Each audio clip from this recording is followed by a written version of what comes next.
Good evening, night owls, and welcome to Whisper Crowley. Tonight, I will guide you into a world of darkness, hoping to help you relax and unwind. Perhaps some of you will even drift into a haunting yet soothing sleep. Before we begin, let me know where you're listening from and what time it is for you. And now, we begin. I want to begin by saying that I consider myself deeply connected to my faith. It was my faith that gave me the strength to overcome a severe depression, a period when I felt completely abandoned, until I participated in a spiritual retreat that forever changed my life.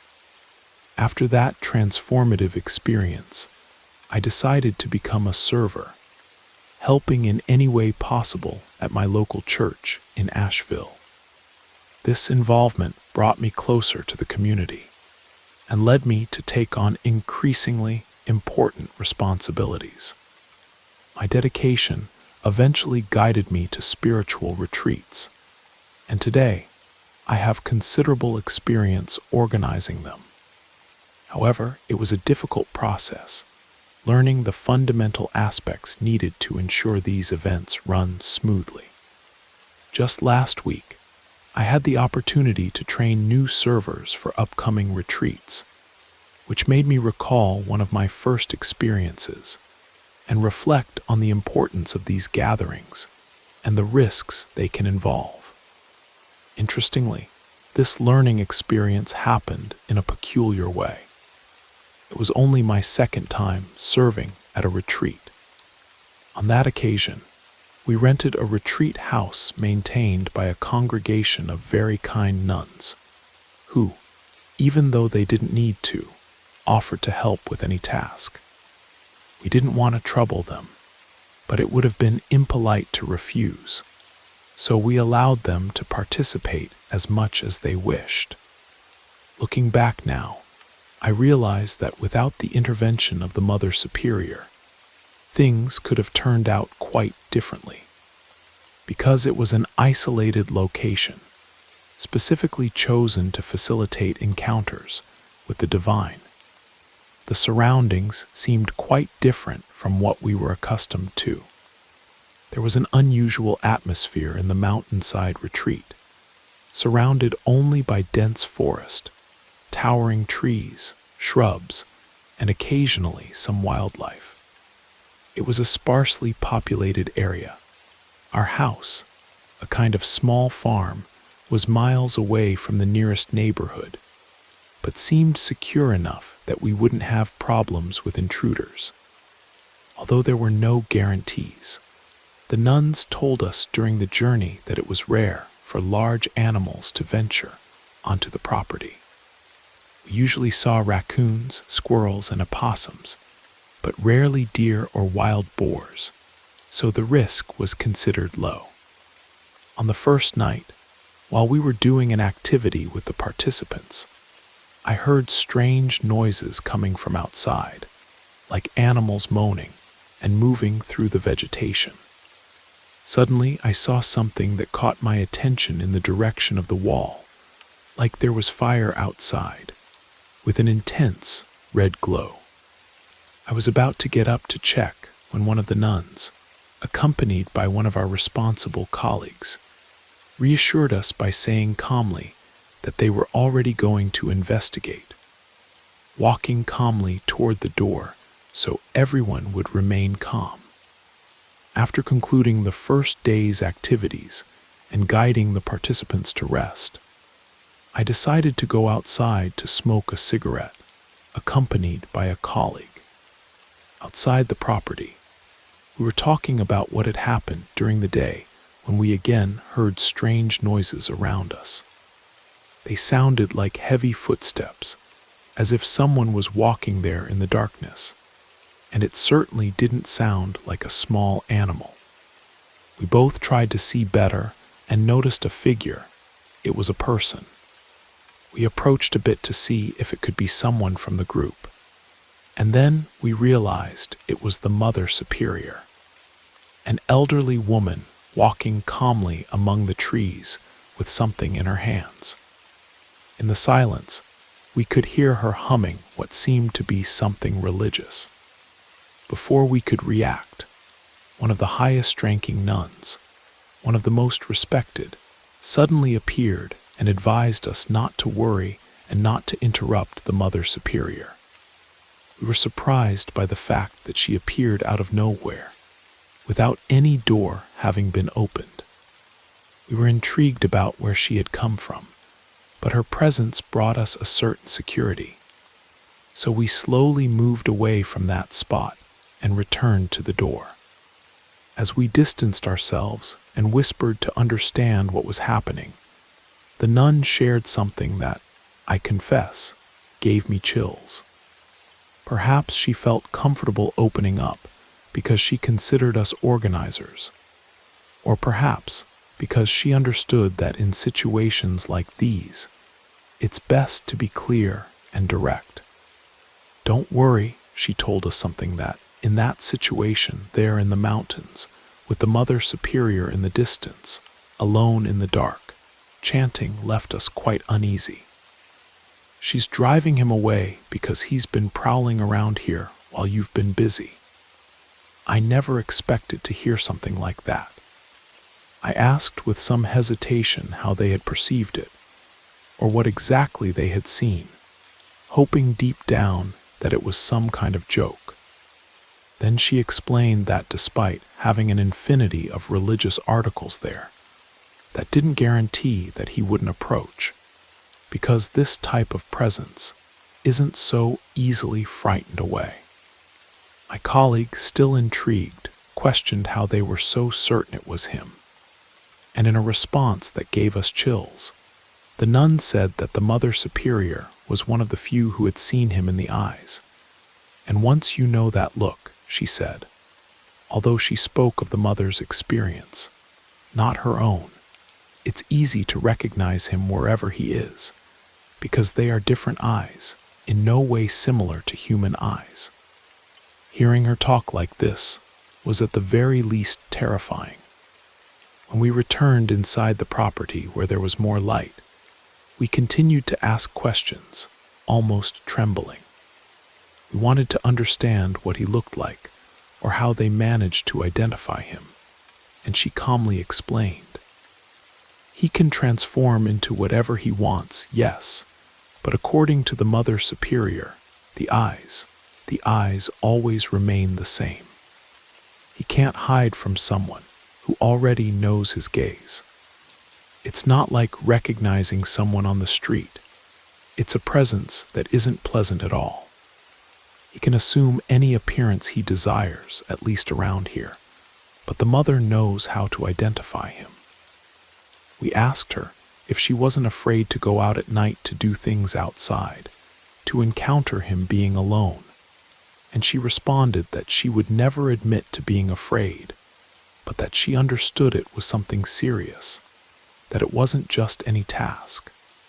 She herself didn't know why she had never told us about him before, how she had first seen him, or how it all began.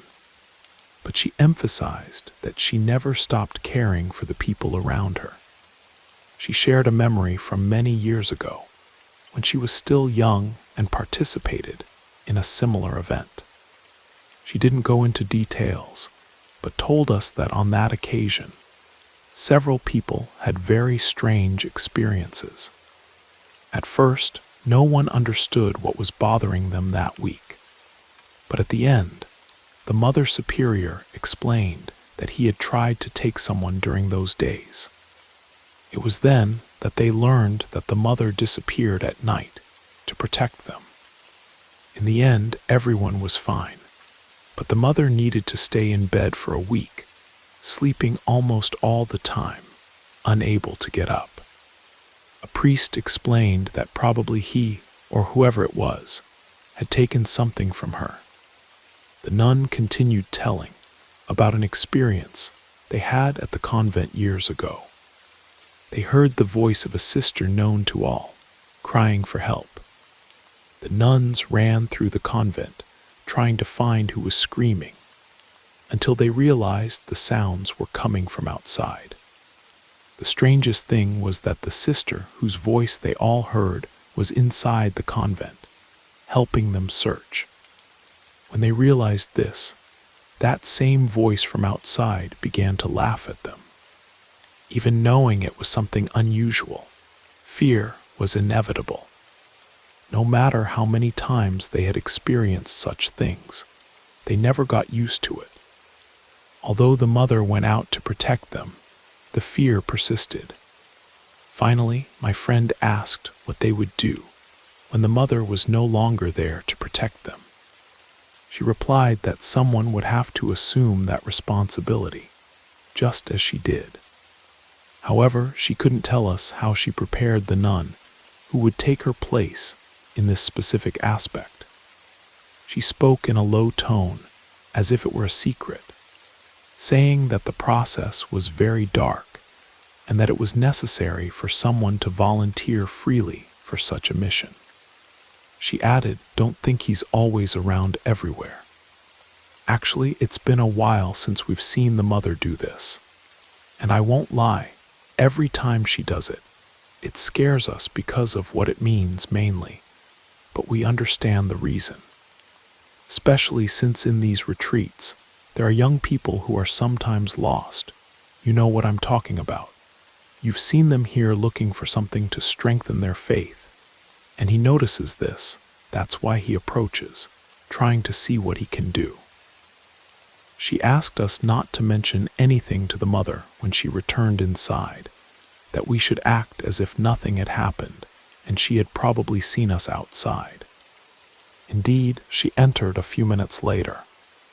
I confess that night it was difficult to deal with the fear. As calm as it may seem now as I tell this, that night was anything but calm. However, the nuns gave us security, and nothing else happened during that retreat. In the events I organized afterward, nothing so direct involving him ever happened, but I need to confess something. It's quite common that the first time someone attends a retreat, that person exhibits strange behaviors, and often ends up going through something close to a possession. On one occasion, I asked a priest why this happened, and he gave me the same answer as that nun. It doesn't always mean it's him. It could be something else. That's why I advise you to take good care of yourselves, and always participate with people who understand these risks. If you profess this faith, understand what we saw and heard from that nun. If I share what we experienced, it's enough. You may have heard similar stories. It may even sound ironic that paranormal phenomena occur at events where, in theory, everything should be peaceful. And to be honest, this experience was so frightening because of what could have happened if something had really crossed that wall. Was it him? Do you know any nun or priest who has seen that look directly in the eyes?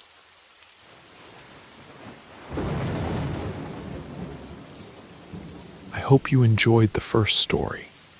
If you did, don't forget to leave a like. But if I didn't do my job well, feel free to give it a thumbs down. Either way, drop a comment and let us know where you're listening from and what time it is for you. Now, let's continue. Like many of you, I love sharing stories and accounts that expand our understanding of the world, exploring the curious events that occur around us. I see this as a form of expression, especially in writing, which is my work tool at an online news outlet, if they still call it that.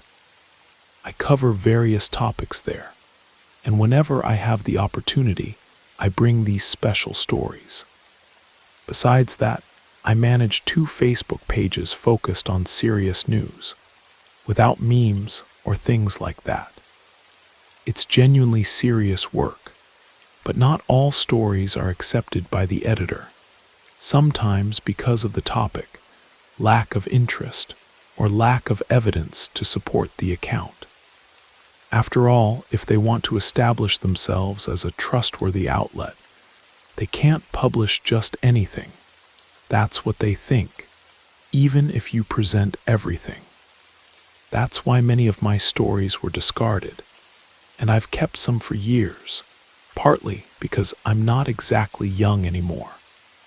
Today, I decided to share one of my favorites here, using a pseudonym, so my bosses won't be bothered if they hear about it. Although I'm willing to share more of these unusual experiences that the editor refused, I feel this story fits perfectly in this space. This experience was told to me personally exactly 27 years ago, when I was starting my career, and used to be sent to cover rural news in farms, villages, and all kinds of areas away from the big cities in the peripheral regions of Maine. At that time, I was doing a report on a drought affecting certain parts of the region.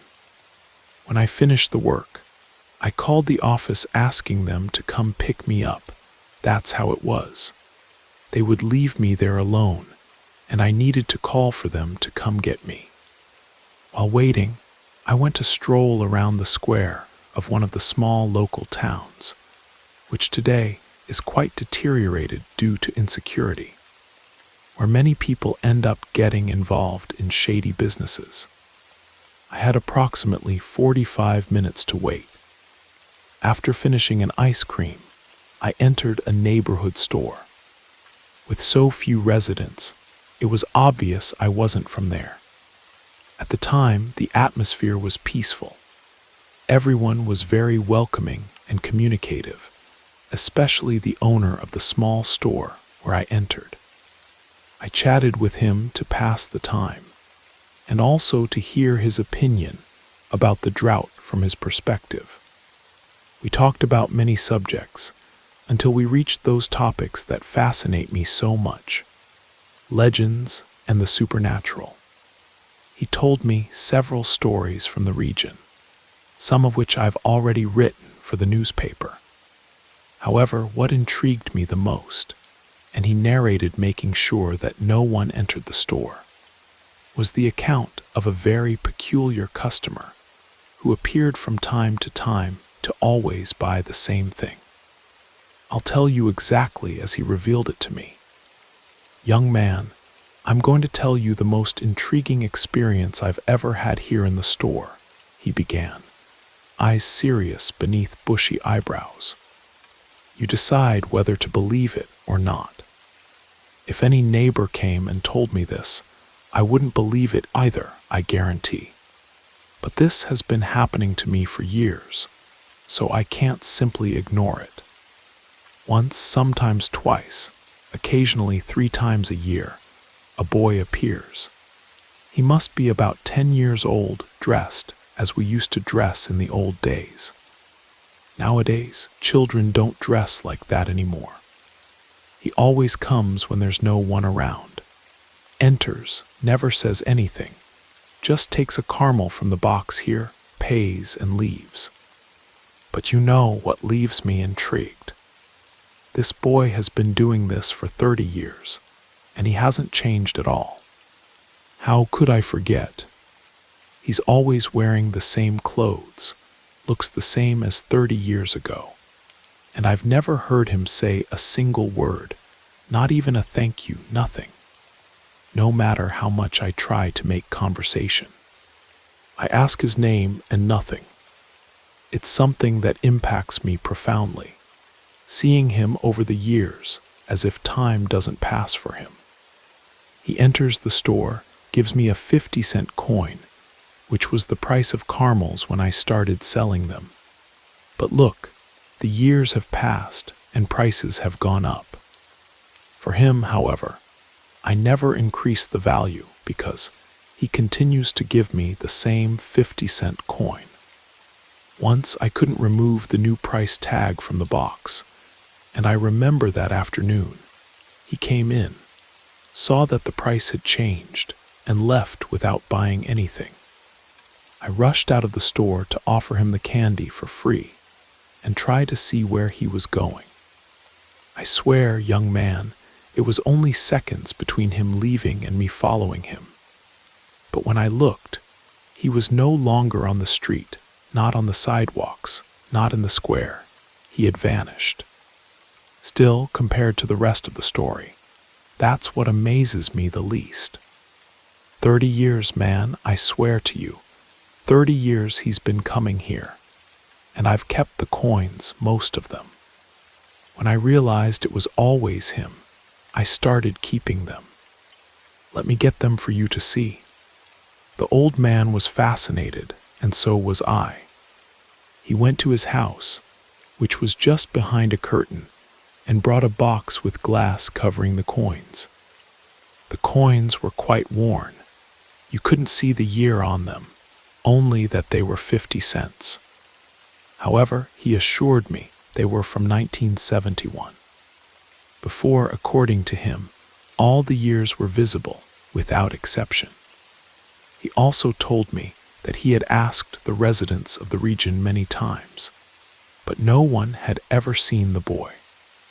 Nor did he appear in other stores or at the butcher's shop, except at a bakery that was run by a lady who had unfortunately already passed away. The bakery had been closed, and her family had moved to the city.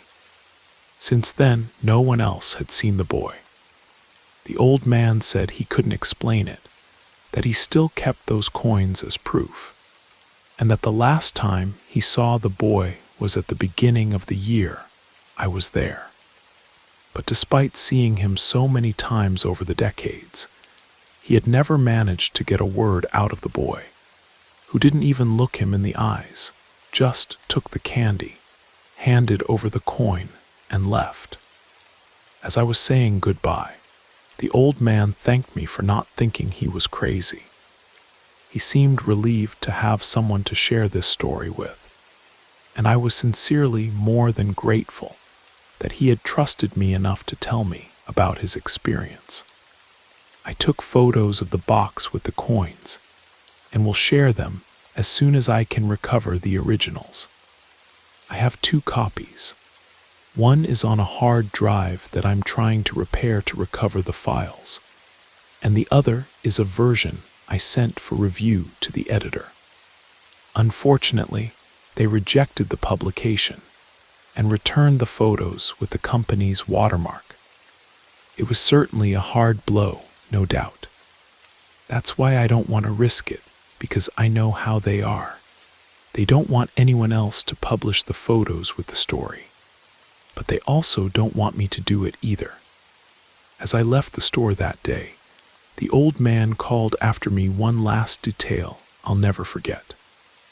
The strangest thing of all, young man, every single one of those coins is from 1971, but the mint stopped making that design in 1967.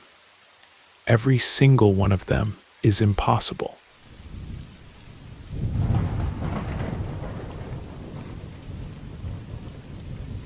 First of all, I apologize if my narrative isn't the best.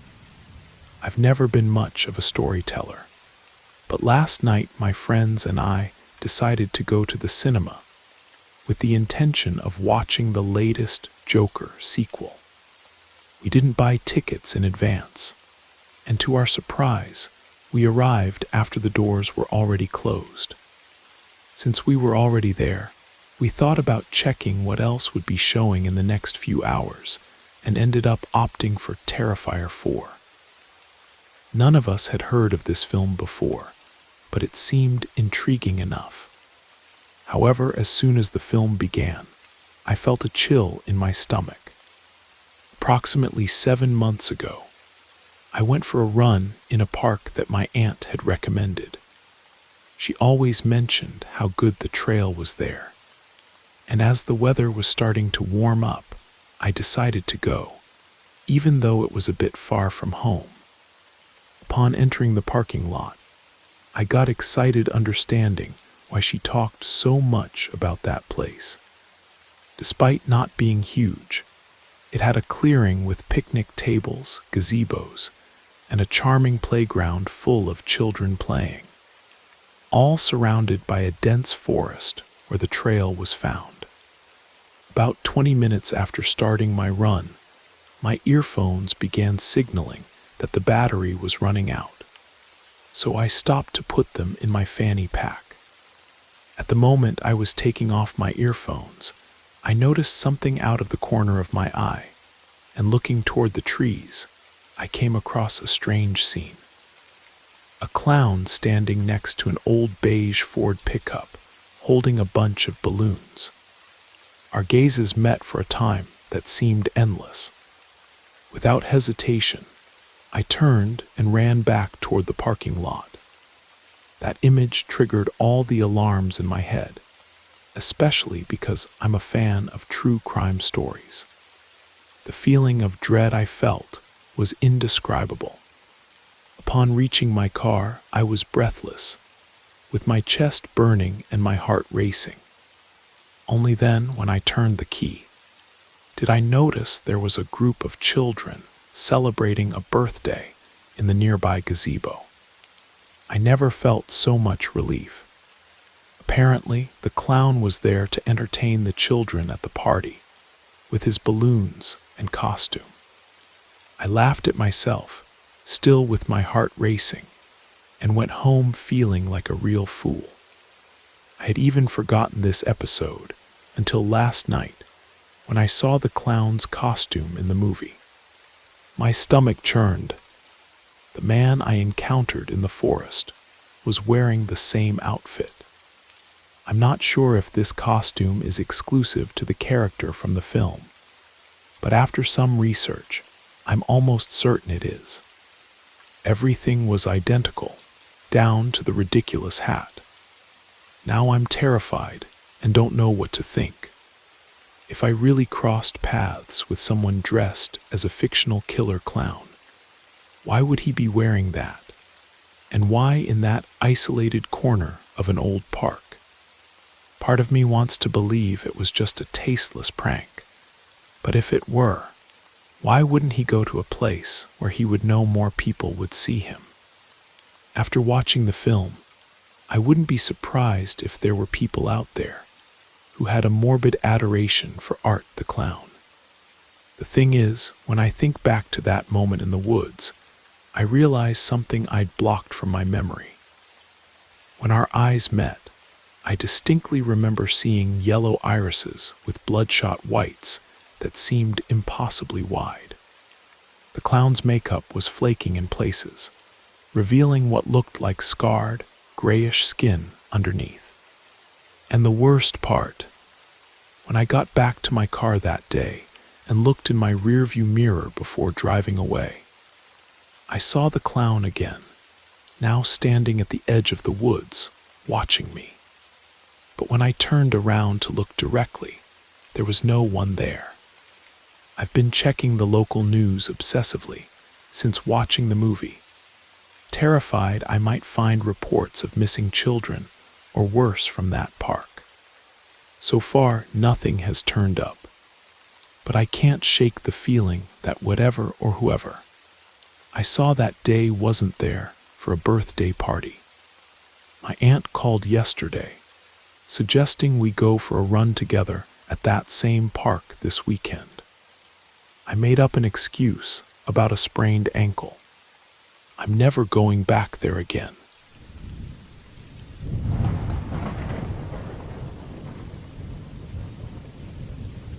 When I was 19 years old, I was on my way to a store near my house. At that time, I used quite a bit of marijuana and used to walk to the neighboring district to get what I needed. To speed things up, I'd cut through this neighborhood and continue to the store where I bought rolling papers. On the way, I passed an abandoned building, and suddenly, a very well-dressed man passed by me and asked how I was doing. I preferred to ignore him and kept walking. It was a neighborhood where it wasn't common to see white men in suits, so that left me intrigued. Arriving at the store, I did what I needed to do, and on the way back, I noticed a white van parked at the corner of the abandoned building. Feeling uneasy, I chose to take the longer route along the busy avenue.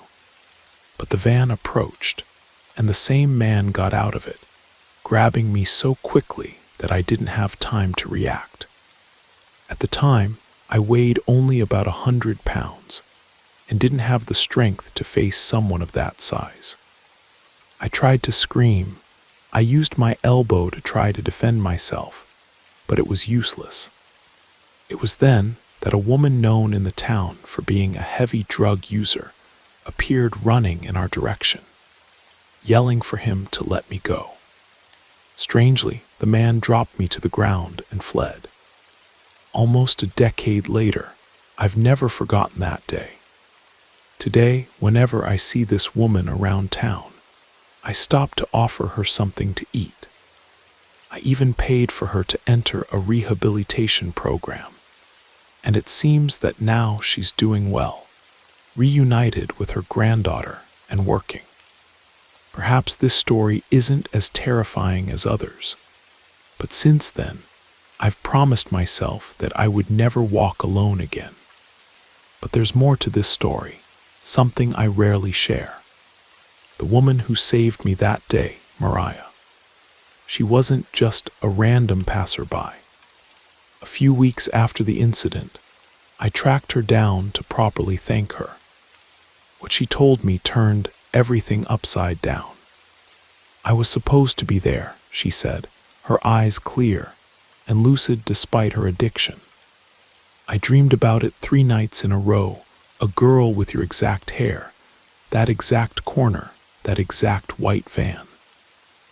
I asked her why she believed these dreams, why she positioned herself there at that exact moment.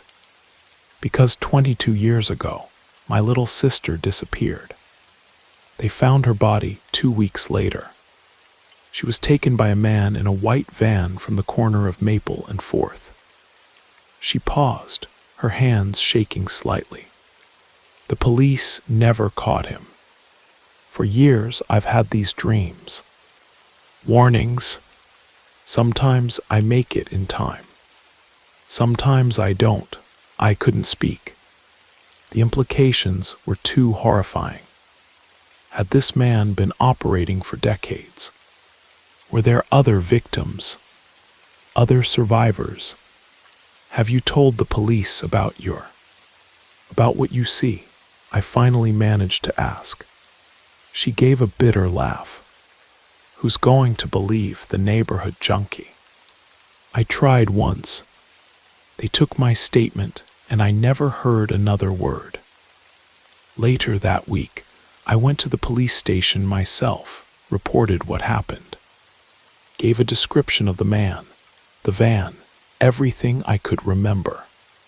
The officer took notes, but I could see in his eyes he wasn't particularly invested. Just another case to file away. 2 months later, I was reading the local paper when I saw it. A small article tucked away on page 6. A man had been arrested 3 states over, suspected in a string of assaults and disappearances dating back 25 years. The photo showed him being led to a police car. Well-dressed, white van visible in the background. I immediately called Mariah to tell her, but her number had been disconnected. When I finally found her again, at her new job at the supermarket, she just nodded slowly when I told her. She didn't seem surprised, just tired, relieved. The dream stopped, was all she said. That's why I helped her get into rehab. That's why I check on her still. Some debts can never be repaid, but I try anyway.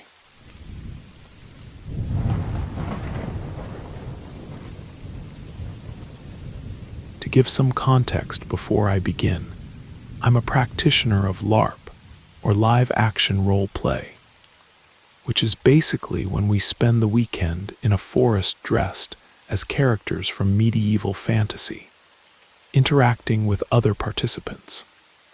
I usually go to these events with my partner and a friend, and there, we meet even more acquaintances. This type of event attracts a varied range of people.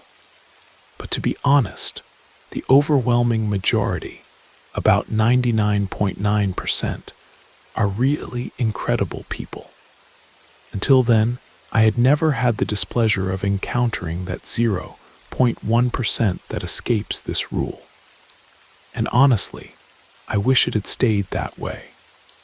Even before the event began, a guy named Drew passed by my tent while I was setting it up. My partner and my friend were further ahead, preparing the secondary tent, so they couldn't see me from there. There were 5 other people to my right, but I had never seen this guy before. The instant he greeted me with a hi, I had a bad feeling. He was tall, must have been about 6 feet, with patchy beard and a protruding belly, the type of person who in a shallow description many would call an incel. He approached and asked if I was alone. I responded that no, I was accompanied, but without going into details about my partner or friend. Soon after, he asked if I was a gamer, and I confirmed. From there, he launched into a monologue about Ark Survival, a game in which I have more than 3,000 hours of experience. He began to spout incorrect information, mentioning wrong names of dinosaurs, and even talking about things impossible to accomplish in the game, even with modifications. With each correction I made, I could tell he was getting a little more irritated. I ended the conversation by saying I needed to get back to setting up my tent, and he finally walked away. Later, around 10 or 11 at night, the event had officially begun. This means that any mention of the real world, such as cars, TV shows, pop culture, among others, was prohibited by a rule called decorum. I was with my partner and friends, all around the campfire participating in a game, when the same guy appears and sits close to me. I moved away a bit, and he approached again. I moved once more, and he insisted on approaching. In the end, I ended up sitting near a friend. During the game, he continued making references to the real world and to video games. We asked him to leave, or at least try to maintain his posture according to the event, and he ended up withdrawing. The next day, I climbed a trail as part of a fictional hunt to collect resources. When I was coming back down to the village, still in the middle of the forest and with no camp nearby, I encountered the same guy on the path, clearly waiting for me. He asked if I would like to go out for coffee someday, and I replied, "No, thank you." We continued walking along the trail, and I mentioned that I needed to collect plants for my potions, explaining that I needed to return to the village to get my basket and leave my bow. I quickened my pace, but he came after me, grabbed my arm and said, "I could accompany you. You and I alone in the forest looking for plants seems like the ideal scenario, don't you think?" I panicked and ran down the trail toward the village. When my neighbors spotted me, I saw the concern on their faces. They asked if I was okay and if I needed help. I responded with all honesty, our code to say, "This is serious, not part of the game. This guy is being scary and following me." Immediately, they grabbed their foam weapons and ordered him to back off, threatening that if he insisted, they would chop him into pieces.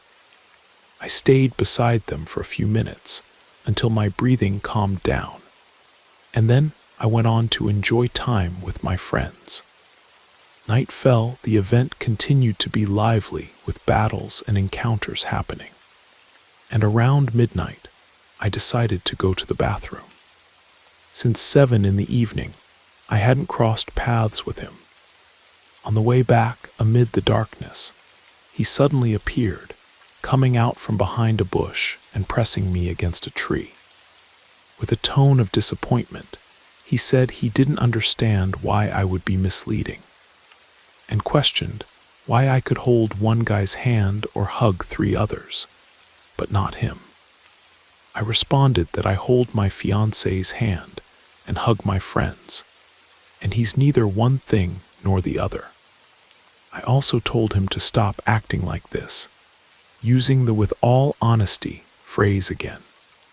He then retorted, "And with all honesty, what if I just want a little kiss? Just one kiss and then you can go." I shouted no and tried to push him. My friends, who were on the other side of a nearby bridge, heard my scream and ran with their weapons, calling the neighbors. Soon, about 10 people came running to my aid. He let me go and tried to explain to the others, saying he was just asking questions about the demons who were our enemies in the LARP plot. My friends, who had already witnessed other strange behaviors from him, told him to stay where he was and warned that they would call the event organizer to resolve the situation. He tried to convince them to let him go, but my neighbors warned him that if he tried to leave there, he might well meet the altar of death before having a chance to escape. My fiancée, visibly concerned, took me aside and asked if I was okay. The organizer soon arrived, and I reported everything that had happened. After hearing the situation, he conducted Drew to a private conversation, and from what I learned, it was decided that he would no longer be welcome at future events. But the story doesn't end there, and this is something I rarely share. 2 months after the event, I received an anonymous package at my home address, an address I had never shared with Drew. Inside was a handmade doll that looked disturbingly like me, wearing a miniature version of the costume I'd worn at the LARP event. Pinned to it was a note, "Next time, we'll finish our conversation." I immediately contacted the police and the event organizers. They took the threat seriously. Drew had apparently sent similar gifts to 2 other women from previous events. The police located him living just 3 blocks from my apartment, where they found an elaborate shrine with photos of me and the other women, all taken without our knowledge. While Drew was issued a restraining order and underwent a psychiatric evaluation, I was left with the chilling knowledge that for weeks he had been watching me, following my routines, learning where I lived and worked. The LARP community banned him permanently from all events nationwide, and many of us have taken extra security precautions. I now carry pepper spray, have a home security system, and make sure my location services are disabled on all my social media accounts. The incident has brought our LARP group closer together.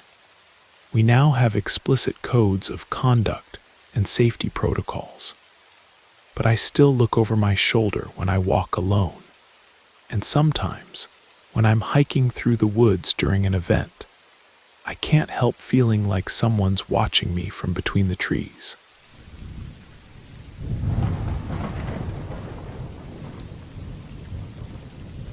This happened recently. I was trying to catch a subway to downtown Chicago, planning a night of fun with friends, but to my bad luck, the trains to downtown weren't operating that day for some reason, and the alternative was a replacement bus. So there I was, walking through the station trying to figure out where these buses had been placed. After a while, it seemed like I was on the right track when I found a corridor that looked promising.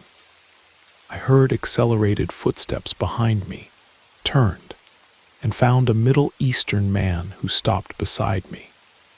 I know he was Middle Eastern because later, while we were talking, he mentioned he could teach me Arabic. He asked if I knew where the replacement bus stop was. I said that actually, I was as lost as he was, and was just trying to locate the place on my own. I thought our conversation would end there, but he continued accompanying me. All right, I thought, after all, we're looking for the same thing, so maybe he thinks it's easier together. In retrospect, I wish I had turned around and pretended I was going to the bathroom or something. The corridor, as it turned out, led to the replacement bus stop, and the driver was waiting outside the doors. He reassured us, saying we had plenty of time and that we were the first to arrive. With a nod, he opened the doors for us to enter. The bus was completely empty. I chose a seat somewhere in the middle and settled in near the window, ready to put on my earphones. And where does he decide to sit, with the entire bus empty? Right next to me, blocking my exit from the row. At the time, I found the choice somewhat strange, but didn't see anything wrong with it. He began to ask why I was going downtown. I replied that I was meeting some girlfriends for a girls' night out, and then put on my earphones, making it very clear I didn't want to chat. He, however, suggested he could join the group. I told him it was a girls-only meeting and that I didn't know him. He responded that we could get to know each other and that he would buy me a drink. I was firm, no, thank you, explaining that my intention was just to see my friends that night. At this point, the bus started moving, and some other people had also boarded. From then on, he wouldn't stop bothering me with questions, which I answered with monosyllables or simply ignored. After several attempts at conversation, I started alternating between, I just want to listen to my music, and sorry, I'm not interested in talking. He then began complimenting me, saying he found me pretty and repeatedly insisting, I really like you. My responses were now just requests for him to leave me alone, while I uncomfortably shrank into my seat with him getting closer and closer. To make matters worse, the driver seemed lost, not knowing what the next stop was, and downtown was still far away. I was trapped there, sitting, and I started to panic. At one point, he whispered, I love you, and leaned in closer, making smacking sounds with his lips as if they were kisses. It was then that my savior decided to act. A guy about my age seated a few rows behind stood up and intervened, saying what I remember more or less as, Look, I'm sorry, but she's asked you several times to leave her alone. The other man, visibly irritated, responded between clenched teeth, Get lost, but the guy continued. You need to give her some space. You're clearly bothering her. Mind your own business. We're fine. Then the guy addressed me. Do you want him to back off? And I, practically pressed against the window, could only respond, yes. The guy then stood up to confront the other man. Want to resolve this now? I'd prefer you just leave her in peace. The atmosphere between the two was tense, and it seemed like the situation was going to heat up when the driver asked if there was a problem, and if he needed to remove anyone from the bus. The bothersome man calmly responded that no, and went to sit a few rows behind, to my enormous relief. I looked at my savior and silently mouthed several thank yous, and he just smiled as if it were something normal. When I got off the bus, the man still tried to follow me, but I found my friends and he ended up giving up. But the story doesn't end there. 3 days later, I was heading home from work on the same bus route. The evening rush had thinned out, leaving only a few passengers scattered throughout the vehicle. I was checking my work emails absorbed in planning for the next day, when someone sat down next to me. Without looking up, I shifted closer to the window to make room. "Hello again," said a voice I instantly recognized. My blood turned cold. The same man from before was sitting beside me, smiling as if we were old friends. "I think we got off on the wrong foot," he continued, acting as if our last encounter had been a minor misunderstanding rather than harassment. "I know you're busy with your phone, but I just wanted to apologize for being too forward." His seemingly reasonable tone made me question my memory for a split second. Had I overreacted? But no, I remembered the fear. The way he'd blocked me in, whispered in my ear. The instincts that had sent alarm bells ringing before were screaming now. "Thank you for apologizing," I said firmly, hoping a polite acknowledgement would end the interaction. But I'd still prefer to be left alone. His smile faltered slightly. "I've been seeing you take this route," he said, ignoring my request. I adjusted my schedule so we could talk properly. Isn't that nice? The revelation that he had been watching me, learning my routine, sent a chill down my spine. I looked around for help, but the few other passengers were engrossed in their phones or staring out windows. The man who had helped me before was nowhere to be seen. I pressed the stop request button, though we were still several stops from my destination. "This is my stop," I lied, gathering my things. "I know it's not," he replied quietly. "You live 3 more stops down. The brick building with blue doors." My heart nearly stopped. He knew where I lived. As the bus slowed, I stood up abruptly, nearly pushing past him to get to the aisle. He caught my wrist, his grip firm but not painful yet. "I just want to talk," he insisted. "Maybe walk you home."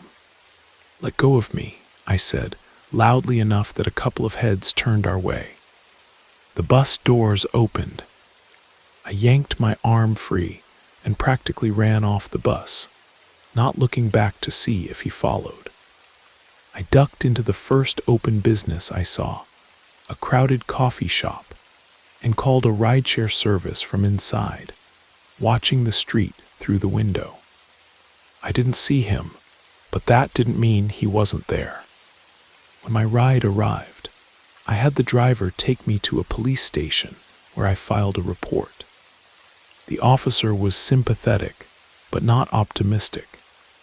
Without a full name or address, there wasn't much they could do except take a description. That night I stayed with a friend. The next day I changed my work schedule, my route home, and began varying my routine unpredictably. I installed a security system in my apartment and never go anywhere without pepper spray now. I still look for him every time I take public transportation. Sometimes I think I see him in crowds, just at the edge of my vision. Maybe I'm being paranoid, or maybe he's still watching, waiting for me to let my guard down again. The worst part is how mundane it all seemed at first. Just a guy being a little too persistent on a bus. But predators count on our politeness, our benefit of the doubt, our hesitation to make a scene. They use these normal social behaviors against us, turning our own civility into a weapon. I won't make that mistake again. And I'm eternally grateful to the stranger who stepped in when no one else would.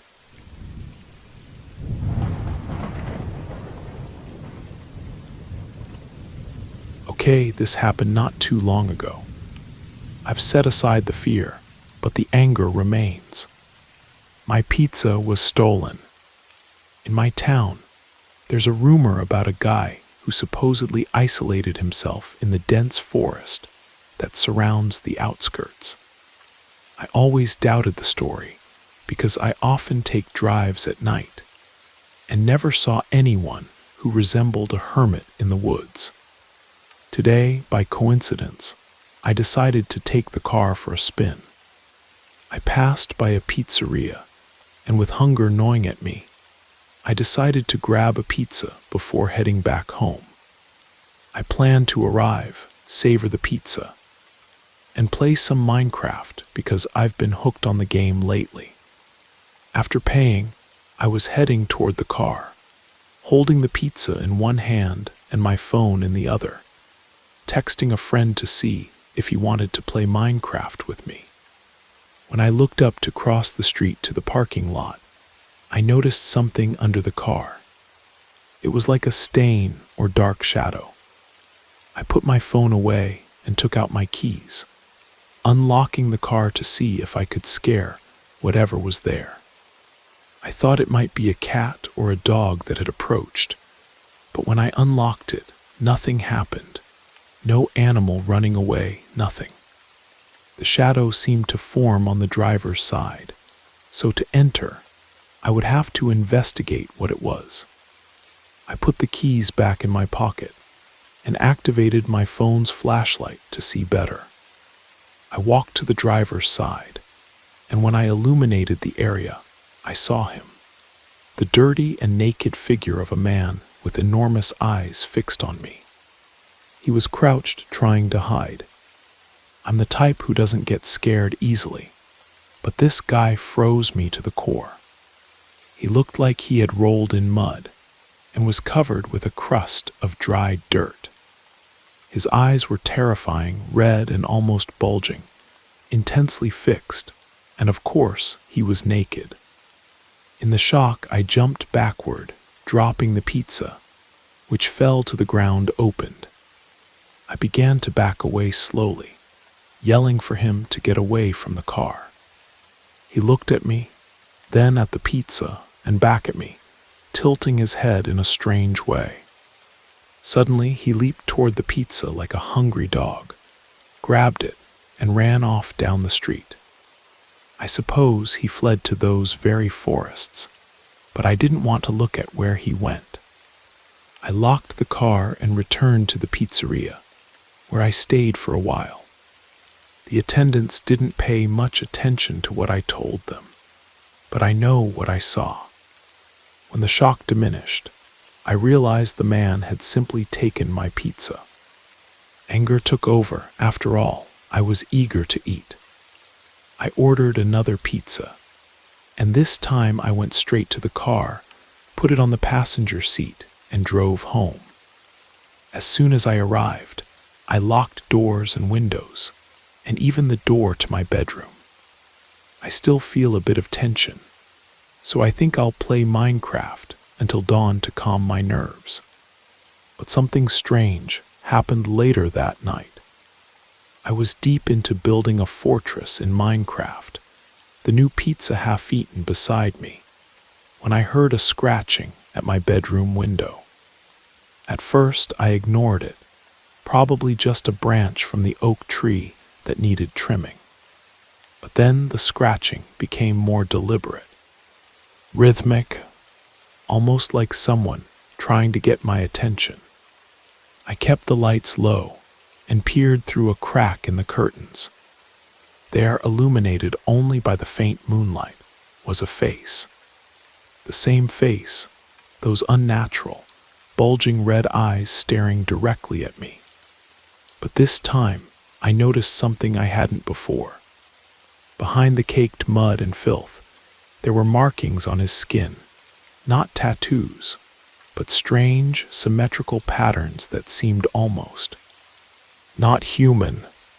He didn't move when I spotted him, just continued that unnerving stare. Then slowly, deliberately, he pressed his palm against my window. Where his hand touched, it left behind a muddy print. But within that print glowed 5 small points of blue light, exactly where his fingertips had been. I backed away from the window, grabbed my baseball bat from college days, and called the police. By the time they arrived 20 minutes later, he was gone. The only evidence was the handprint, but even that had changed. The mud had dried and crumbled away, and there was no sign of any glowing points. The officers were sympathetic, but clearly skeptical. Just another call about the forest man they've been hearing about for years, but never finding evidence of. They took a report and suggested I install security cameras. 3 days later, I did exactly that. That same night, one of my cameras picked up movement at the edge of my property, where it meets the forest line. The footage shows a figure standing just beyond the reach of my floodlights, completely still for over 4 hours, just watching my house. The next morning, on my doorstep, was a neatly folded pizza box, empty, clean, with no trace of grease, like it had never been used. But it was unmistakably the box from my first pizza, the one he had taken. And inside was a single small stone, perfectly round, with the same glowing blue pattern I'd seen on his fingertips. I've kept the stone locked in my desk drawer. Sometimes, late at night, I can hear it making a faint humming sound, though it stops whenever I open the drawer to check. I've considered throwing it into the forest, but something tells me that might be an invitation I don't want to extend. I still order pizza, but now I always order one for me, and one I leave at the edge of my property. By morning, the extra pizza is always gone, and occasionally, there's another strange object left in its place. I don't know who or what he is, but we've reached an understanding of sorts. I just wish he'd stolen someone else's pizza that first night.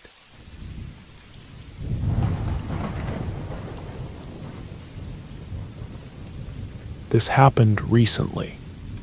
I was trying to catch a subway to downtown Chicago, planning a night of fun with friends.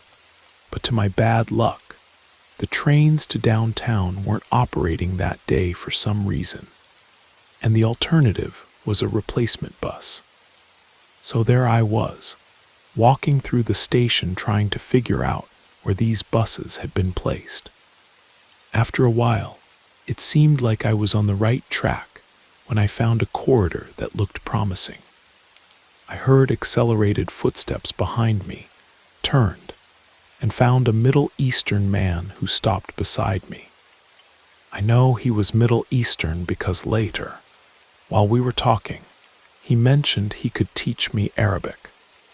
He asked if I knew where the replacement bus stop was. I said that actually, I was as lost as he was, and was just trying to locate the place on my own. I thought our conversation would end there, but he continued accompanying me. All right, I thought, after all, we're looking for the same thing, so maybe he thinks it's easier together. In retrospect, I wish I had turned around and pretended I was going to the bathroom or something. The corridor, as it turned out, led to the replacement bus stop, and the driver was waiting outside the doors. He reassured us, saying we had plenty of time and that we were the first to arrive. With a nod, he opened the doors for us to enter.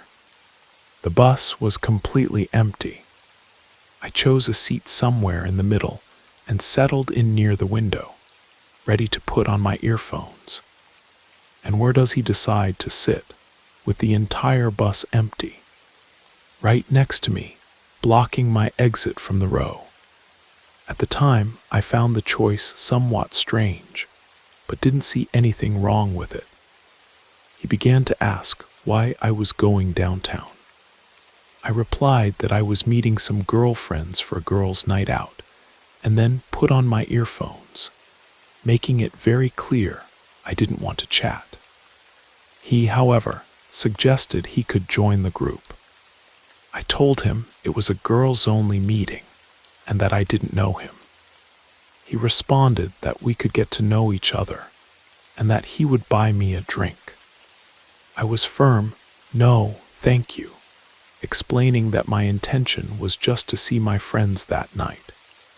At this point, the bus started moving, and some other people had also boarded. From then on, he wouldn't stop bothering me with questions, which I answered with monosyllables or simply ignored. After several attempts at conversation, I started alternating between, I just want to listen to my music, and sorry, I'm not interested in talking. He then began complimenting me, saying he found me pretty and repeatedly insisting, I really like you. My responses were now just requests for him to leave me alone, while I uncomfortably shrank into my seat with him getting closer and closer. To make matters worse, the driver seemed lost, not knowing what the next stop was, and downtown was still far away. I was trapped there, sitting, and I started to panic. At one point, he whispered, I love you, and leaned in closer, making smacking sounds with his lips as if they were kisses. It was then that my savior decided to act. A guy about my age seated a few rows behind stood up and intervened, saying what I remember more or less as, Look, I'm sorry, but she's asked you several times to leave her alone. The other man, visibly irritated, responded between clenched teeth, Get lost, but the guy continued. You need to give her some space. You're clearly bothering her. Mind your own business. We're fine. Then the guy addressed me. Do you want him to back off? And I, practically pressed against the window, could only respond, yes. The guy then stood up to confront the other man. Want to resolve this now? I'd prefer you just leave her in peace. The atmosphere between the two was tense, and it seemed like the situation was going to heat up when the driver asked if there was a problem, and if he needed to remove anyone from the bus. The bothersome man calmly responded that no, and went to sit a few rows behind, to my enormous relief. I looked at my savior and silently mouthed several thank yous, and he just smiled as if it were something normal. When I got off the bus, the man still tried to follow me, but I found my friends and he ended up giving up. But the story doesn't end there. 3 days later, I was heading home from work on the same bus route. The evening rush had thinned out, leaving only a few passengers scattered throughout the vehicle. I was checking my work emails, absorbed in planning for the next day, when someone sat down next to me. Without looking up, I shifted closer to the window to make room. Hello again, said a voice I instantly recognized.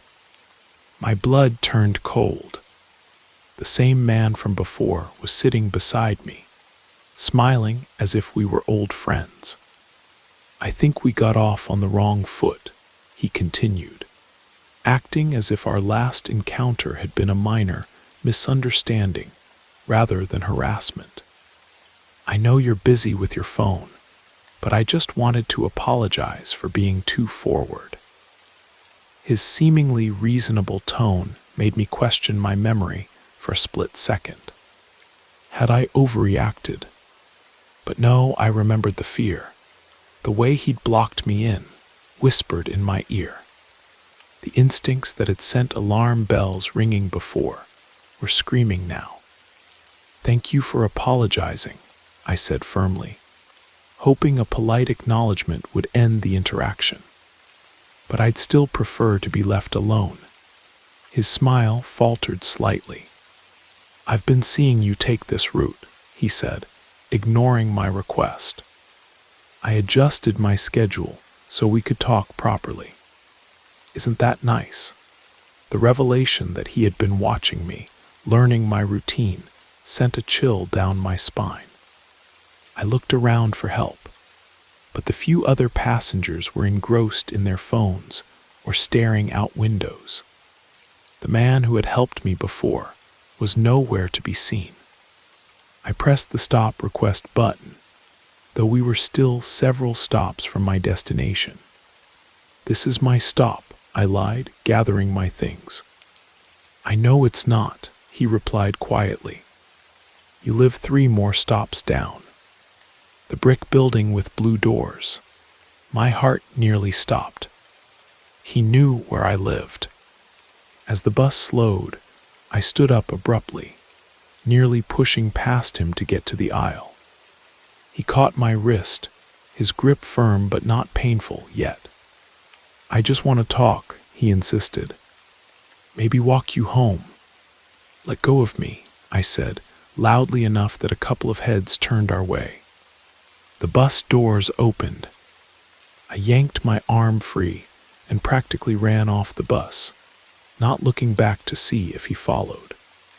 I ducked into the first open business I saw, a crowded coffee shop, and called a rideshare service from inside, watching the street through the window. I didn't see him, but that didn't mean he wasn't there. When my ride arrived, I had the driver take me to a police station where I filed a report. The officer was sympathetic, but not optimistic. Without a full name or address, there wasn't much they could do except take a description. That night I stayed with a friend. The next day I changed my work schedule, my route home, and began varying my routine unpredictably. I installed a security system in my apartment and never go anywhere without pepper spray now. I still look for him every time I take public transportation. Sometimes I think I see him in crowds, just at the edge of my vision. Maybe I'm being paranoid, or maybe he's still watching, waiting for me to let my guard down again. The worst part is how mundane it all seemed at first. Just a guy being a little too persistent on a bus. But predators count on our politeness, our benefit of the doubt, our hesitation to make a scene. They use these normal social behaviors against us, turning our own civility into a weapon. I won't make that mistake again. And I'm eternally grateful to the stranger who stepped in when no one else would.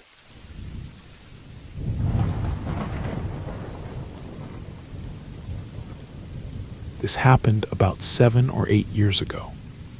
After I finished high school, I played soccer for a year at a community college, and it was there that I met this guy.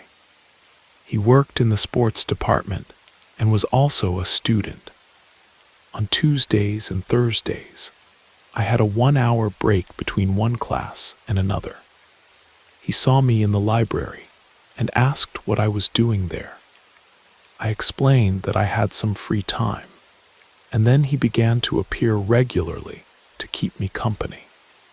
I didn't mind, since he seemed like a normal guy without hidden tensions, just enjoying the conversation. Occasionally, he would bring me small gifts, like a chocolate, and his behavior was somewhat sweet for someone who didn't know me that well. I never perceived this as a warning sign. I remember he would always give a simple excuse for the presents. He would say something like, "Oh, there was leftover Kit Kat in the office today. Want one?" He never gave the impression that he had bought the chocolate especially for me. Today, with more maturity, I see that he probably knew that buying something directly could seem like too much. So he chose a discreet way to give a gift. Our soccer season ended before the Thanksgiving holiday, and only the teams that went to the playoffs continued playing after this date, which wasn't our case. After the holiday, we had the final exams. In this brief period between the end of the season and Thanksgiving, he asked about the classes I planned to take next semester.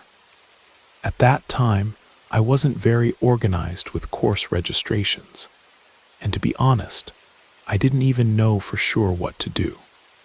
Besides, the college counselors always seemed uninformed. I didn't tell him all this, but I mentioned that I wanted to avoid another long break because I felt I was wasting time. I think he didn't like hearing that very much. He also wanted to know if I would continue on the team next season. I replied that no, because I needed to organize my time better, and training soccer every day was making that difficult. I think my mistake was talking too much and without a filter, something I used to do a lot at that time, speaking without measuring the impact my words might have on others' feelings. This happened on the last Thursday before Thanksgiving, so after that, we wouldn't have any more of those free hours to spend together. We had the Thanksgiving break, we took the final exams, and then came the winter vacation. Until then, everything seemed calm, but it was precisely during the winter vacation that the problem really began. One day in the morning, this guy literally appeared in front of my house, sitting in his car. The first time, I thought it was a coincidence. The second time, I confirmed it was him, and at that moment, it became clear to both of us what was happening. He was following me. It didn't stop there. Sometimes I would post on Instagram stories about the places I frequented, and he would appear at these same locations. On several occasions, he would show up even in women's stores at the mall, where he clearly had no reason to be. He did these things frequently, and in some instances, he would point his phone at me as if he were taking photos, which made everything even more bizarre. I ended up stopping using social media because of this. After the winter vacation, he continued with the same behavior. When my parents were out, he would appear in front of my house in the middle of the afternoon. I called the police several times, and they tried to talk to him, but he basically refused to speak, and things ended there. I have the impression that the officers wanted to help, but were tied up because he was careful not to cross any legal line. He didn't invade my property, didn't make threats, and didn't show weapons. I don't know what he's doing now. I imagine he gave up at some point. Perhaps his little obsession lost its charm, and he found other distractions. At least that's what I hope. If he still appears, honestly, I wouldn't know. The most disturbing thing about all this is that I didn't feel comfortable telling my parents, because I knew they would be completely desperate. What I never told anyone, not even the police, was what happened the following spring semester.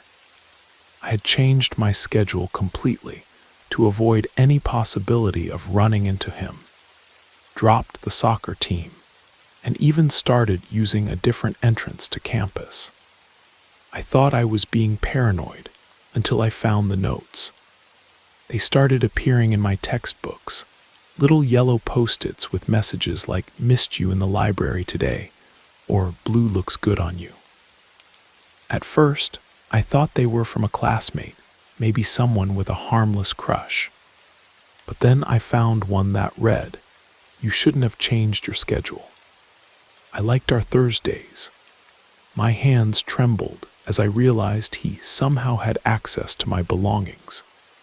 The police had told me there was nothing they could do unless he made explicit threats, but this felt threatening enough. I reported it to campus security, who took it more seriously than the local police. They reviewed camera footage and caught him entering my classmate's car. She had been giving me rides, and I often left my bag in her backseat when we'd stop for coffee between classes. Security confronted him, and the college issued a no-contact order. For a few weeks, things seemed better. Then one night, I received dozens of text messages from unknown numbers, all different, all with variations of "I'm watching you" or "we belong together." When I showed these to the police, they said the numbers were from disposable phones, virtually untraceable. The final straw came when my roommate found a small electronic device hidden behind my dresser. The IT department identified it as a voice-activated recording device that had been running for approximately 2 weeks. This was finally enough for a restraining order. The judge granted it immediately, and the campus banned him permanently. He withdrew from school shortly after. For years, I looked over my shoulder, changed my phone number regularly, and kept my social media locked down tight. The experience fundamentally changed how I interact with people. I'm more cautious, more private, more aware of the thin line between friendly interest and obsession. I moved to Seattle after graduation and felt safe for the first time in years. Then last month, I received a friend request from a profile with no picture. The username was Thursday Library. I've since moved again. I don't tell anyone where.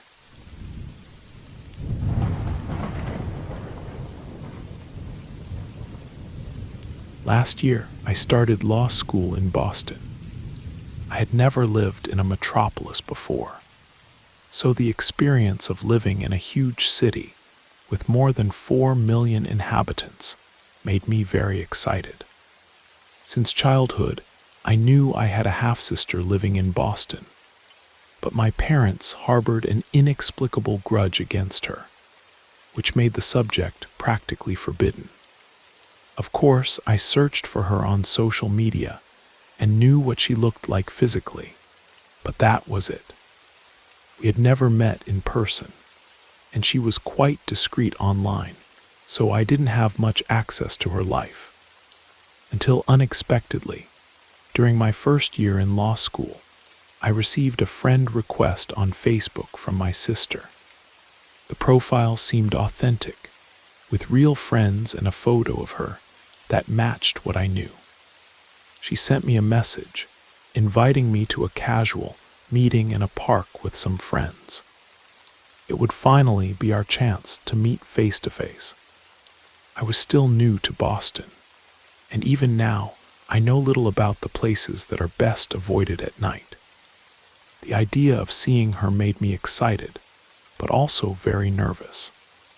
I imagined that, in the best-case scenario, we could get along so well that we would become great friends. But what if the situation turned into a movie scene, with both of us crying with emotion? Or what if we tried to talk, and the connection simply didn't emerge, and she started treating me coldly? Even worse, what if everything was going well, until some misunderstanding generated a harsh comment, and we ended up crying in public? To be honest, if she had suggested a cozy bakery for coffee or dessert, I would have gone without hesitation. But going to a park with several people around sounded strange to me.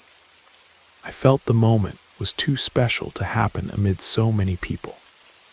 I couldn't force myself to go, and I feared losing control in front of strangers. A few weeks later, I decided to Google that park, just to understand what the place was like. Maybe we could meet there, just the two of us. That's when I realized something was strange. I won't mention the name of the park, but anyone who has lived in Boston for some time would say it's an unsafe place for girls to gather, especially at night. The surrounding area is marked by a high rate of violent crimes and is under the domain of gangs. Even those who do illegal business, they need to pay a security fee to these gangs in exchange, for not being bothered. With this discovery, concern and curiosity took over me. I then tried to contact my sister directly. At the time, she was doing her undergraduate degree at a local college. A friend of mine studied at the same place, and I asked her to try to talk to my sister on campus to see if she would be open to meeting us. They managed to connect, and thus we scheduled a meeting at my friend's house. It was incredible. We got along super well, and my friend was also happy to have promoted this meeting. We spent a great time together, without exaggerated drama, but with some tears of emotion. We had dinner, watched a movie, and all ended up sleeping at my friend's house. I told my sister about that strange story involving Facebook, and it was then that she revealed she hadn't used the social network since high school. In other words, clearly someone was impersonating her. I would have suggested reporting the fake profile, but it seems the account had already been deleted. She already knew about this type of scam. In fact, a friend of hers had fallen for a similar trick where someone pretended to be her to sell fake concert tickets or something like that. Someone was using my sister's name and somehow knew I was in the city, trying to lure me to one of the most dangerous areas of Boston at night.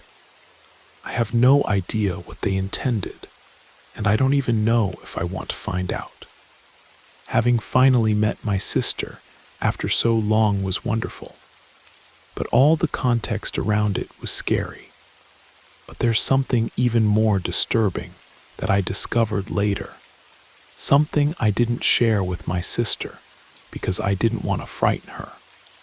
After our meeting, curious about the fake profile that had contacted me, I did more digging. Using a screenshot I'd taken of the profile before it was deleted, I did a reverse image search on the profile picture. It led me to a local news article from 3 years ago about an unsolved attempted abduction in the very park I had been invited to. The victim had been lured there under the pretense of meeting a long-lost relative who had contacted her through social media. The article described how the woman had fought off her attacker and escaped, but not before seeing his face clearly. The police sketch included in the article showed a nondescript man, nothing particularly memorable about him. What was memorable, however, was what the article mentioned next. The attacker had specifically targeted women who were new to Boston and had recently reconnected with estranged family members. 3 other women had similar experiences, though only 2 had escaped. The third was still listed as a missing person. The article mentioned that police suspected the perpetrator had inside access to university databases or social media information that helped him identify potential victims who fit his profile, newcomers to the city with complicated family situations who would be eager to rebuild relationships. I took this information to campus security, who connected me with a detective from the Boston Police Department.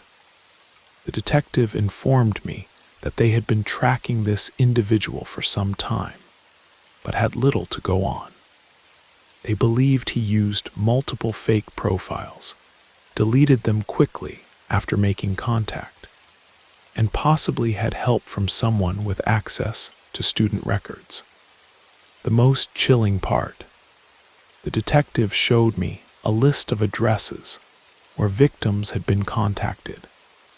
My apartment building was on the list. So was my actual address. The message had been sent to me the very day I moved in. How could they possibly know my address that quickly? I asked the detective, my voice barely above a whisper. He shook his head, That's what concerns us. We think there's someone on the inside, someone with access to university housing records, maybe even someone in housing administration. I thought about all the people I'd interacted with during my move-in. The building manager, the maintenance staff, the resident assistants, even the delivery person who'd brought my first meal in Boston. Any of them could be feeding information to this predator. "What happens now?" I asked. "We'd like to use your situation as an opportunity," the detective explained. "With your permission, we'd like to maintain contact with this individual through a controlled account. Our cyber team would take over, pretending to be you, and try to arrange a meeting." The thought made me shiver, but I agreed.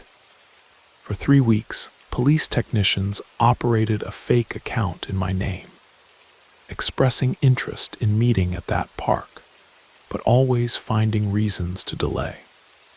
Meanwhile, I was moved to a secure location, only attending classes with an undercover officer nearby. Finally, they arranged a meeting. When the impersonator arrived at the park, expecting to find me alone and vulnerable, he was met by a team of officers. But it wasn't a man they arrested, it was a woman, the building administrator's assistant from my residence hall. During interrogation, she confessed to identifying potential victims and passing their information to her partner, who would then make contact using the fake profiles she created. They had successfully abducted 2 women over 3 years, both of whom were eventually found alive, but deeply traumatized, held in a basement in a suburb north of the city. The woman claimed she did it for the money.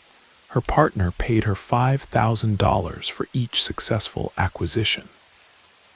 When shown photos of the victims, she displayed no remorse, simply saying, "They wouldn't have been missed.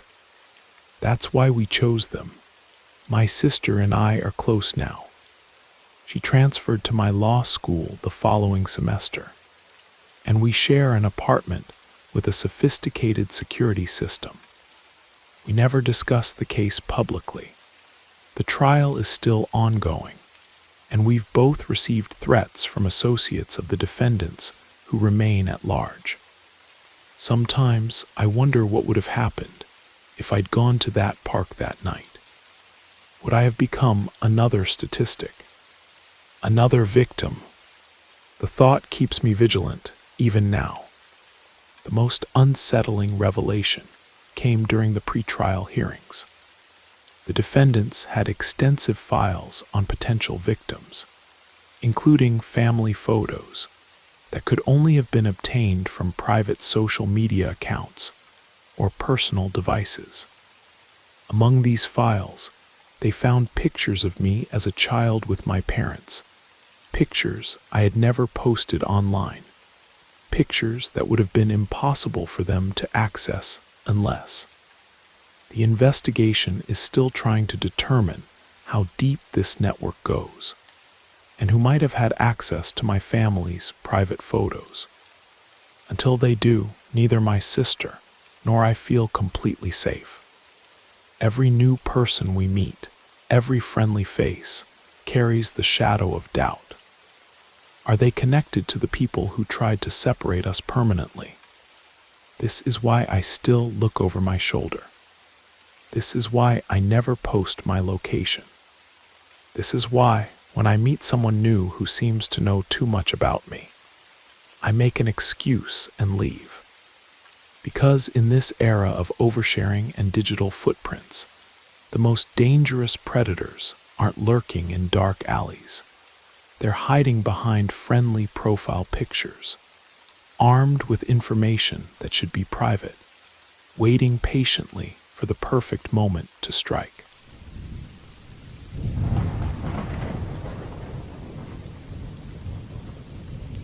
"4 years ago, in the middle of winter, I found myself on an uncommonly warm night with no trace of snow covering the ground.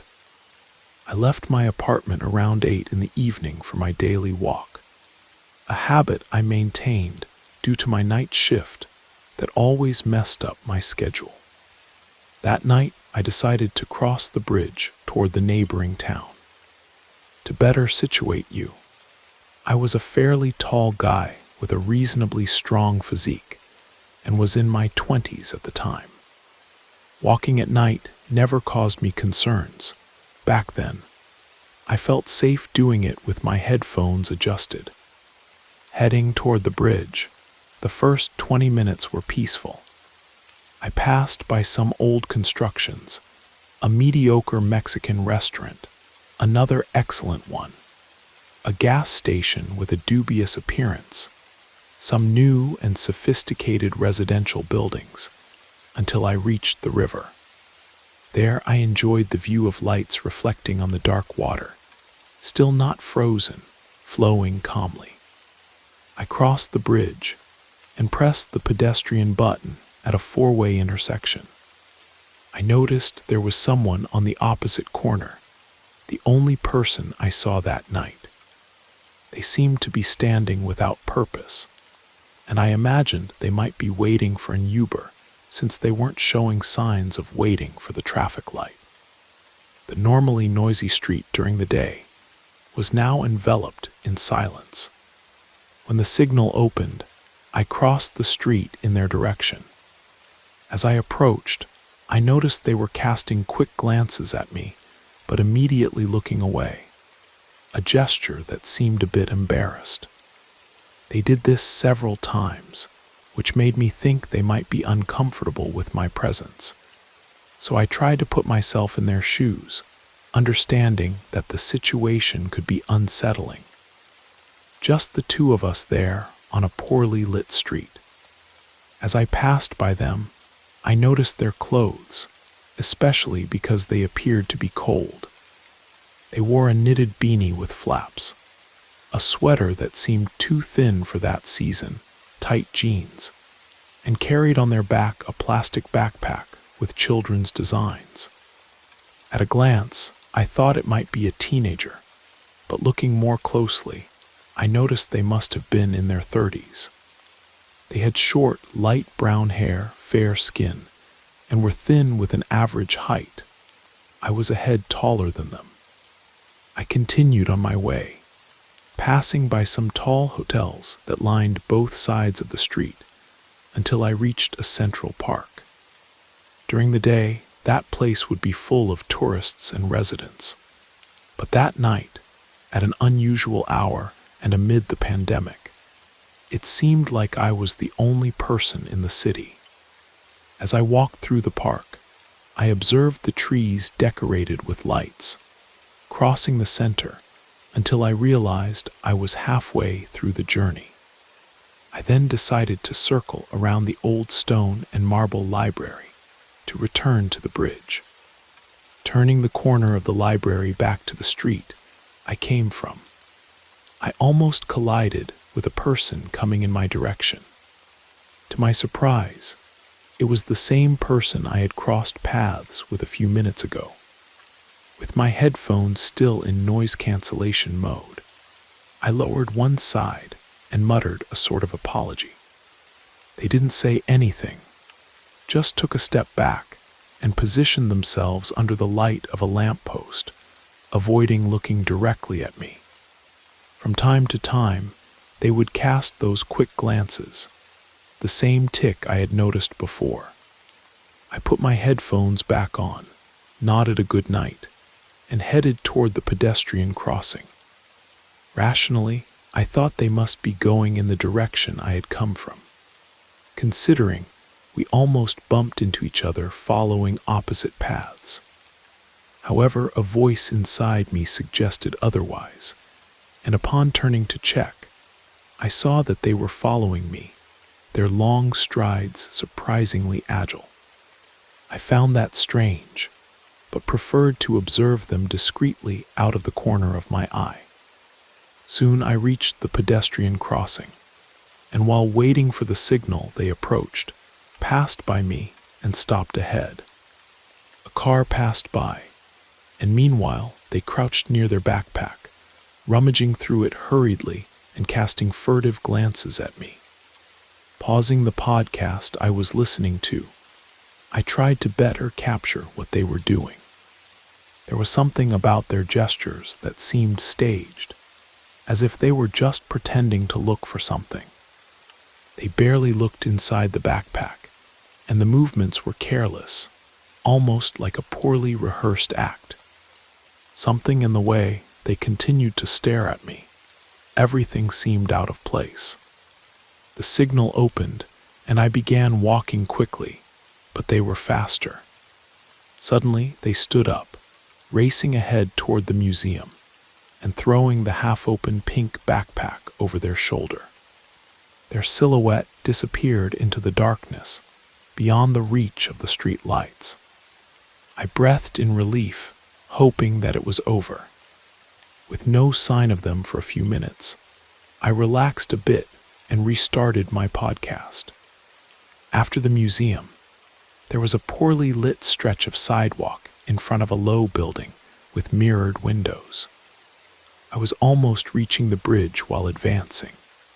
I cast a glance at the reflections of the buildings and lights in the window, and felt a chill down my spine when I saw a dark figure running silently in my direction in the reflection. It seemed like a dream or nightmare scene. I don't know exactly, but perhaps by pure instinct, I turned to face them. They were coming in my direction. Perhaps surprised by my sudden turn, they stopped a few meters away, observing me. Their eyes were wide open, almost wild, and they cast quick glances from my arms to my face, as if examining my reaction. My impulsive reaction worked, and in the darkness, I must have seemed more ready to react than I actually was.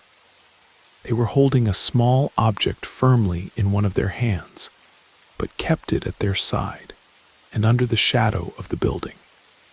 I couldn't distinguish what it was. The seconds dragged on as we remained in a tense standoff of fear and uncertainty. I waited for them to move, to try to use whatever they were holding. And then, to my immense relief, a car passed by slowly. I felt a pang of courage returning, and over the loud sound of the podcast, I heard my own voice shouting, "What do you want?" They remained silent. I moved away from them slowly, expecting them to make some movement, but they continued to stare at me with that fixed and disturbing gaze. I took another step back, then another, cautiously retreating until I felt safe enough to turn and move forward. When I reached a more illuminated area, I began to walk more hurriedly without taking my eyes off their shadowy silhouette. They remained still for a moment, motionless, until suddenly, as if they had given up on whatever intention they might have had regarding me, they spun on their heels, and without even noticing the traffic, crossed the street with determined steps and disappeared behind a building on the corner. The naturalness of this gesture left me deeply uneasy. I followed the path back home, constantly looking over my shoulder, fearful that they might follow me. The bridge was well lit, and there was no sign of them. Knowing that was the only way they could reach me on foot, I felt relieved. The city seemed empty. There were no more cars or pedestrians around. And after that, nothing else happened. Even so, I don't know why I didn't call the police that night. I still feel a certain regret about it, despite my roommates having insisted that I should call. At that moment, I remember thinking that I didn't know exactly what to report. After all, I hadn't really been attacked, and the police probably wouldn't be able to find them. I created excuses, perhaps because I was in a state of shock, and denying the idea that I was almost ambushed, especially by someone smaller than me, in the middle of the city and near my apartment. One of my roommates ended up calling the police on my behalf, and an officer patrolled the area. But by this time, they had already disappeared without a trace. But that night haunted me. In the days that followed, I found myself dwelling on those eyes, wild, unblinking, desperate. I wondered what their story was. What had driven them to stalk the streets at night, targeting strangers? I also couldn't shake the feeling that I had seen them before. Something about their gait, the way they tilted their head, it felt distantly familiar. When I mentioned this to my therapist, yes, I started therapy shortly after the incident. She suggested it might be my mind trying to make sense of the trauma by creating false connections. Maybe she was right. 6 months later, I was scrolling through a local news site when a headline caught my eye. String of night attacks leaves 3 hospitalized. The article described a pattern of assaults in my area. Lone individuals attacked while walking at night, always by someone matching the description of the person I encountered. The weapon, a hunting knife with a distinctive curved blade. What chilled me most was the quote from the detective. The attacker seems to be stalking potential victims, following them for some time to assess their vulnerability. In some cases, they've been spotted watching the same person on multiple nights before making their move. Had they been watching me before that night? Had I been evaluated and for some reason spared? Or had my instinctive turn to face them disrupted their plan? The article mentioned that one victim, after being stabbed, described their attacker as eerily calm, almost methodical, and said they whispered something before fleeing. According to the victim, it sounded like "not right yet" or "not time yet." I've since moved to another city, but I still don't walk alone at night. I've changed my appearance, cut my hair, started wearing different styles of clothing. Sometimes, in crowded places, I get the sensation of being watched, a familiar prickling at the back of my neck. I turn quickly, scanning the crowd, but never see those eyes again. Maybe they're not there. Maybe it's just the memory of that night, permanently etched into my nervous system. Or maybe, somewhere in the shadows, they're still watching, still waiting for the moment to be right. I hope our paths never cross again. But if they do, I won't hesitate to call the police this time. Sometimes I wonder how many people would have been spared if I had reported it properly that night. That's the kind of guilt you can't easily walk away from, no matter how far you move.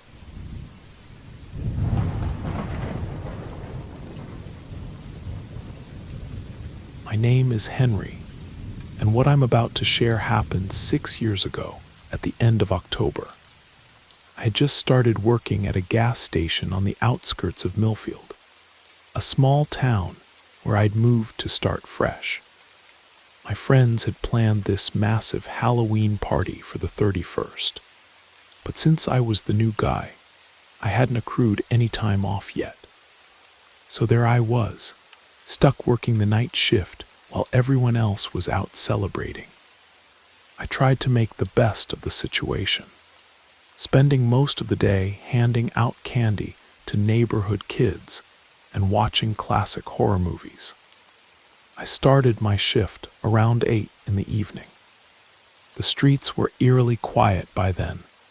Most people were either at parties or taking their children trick-or-treating. I figured the gas station would be pretty dead too, and fortunately, that's exactly how it played out.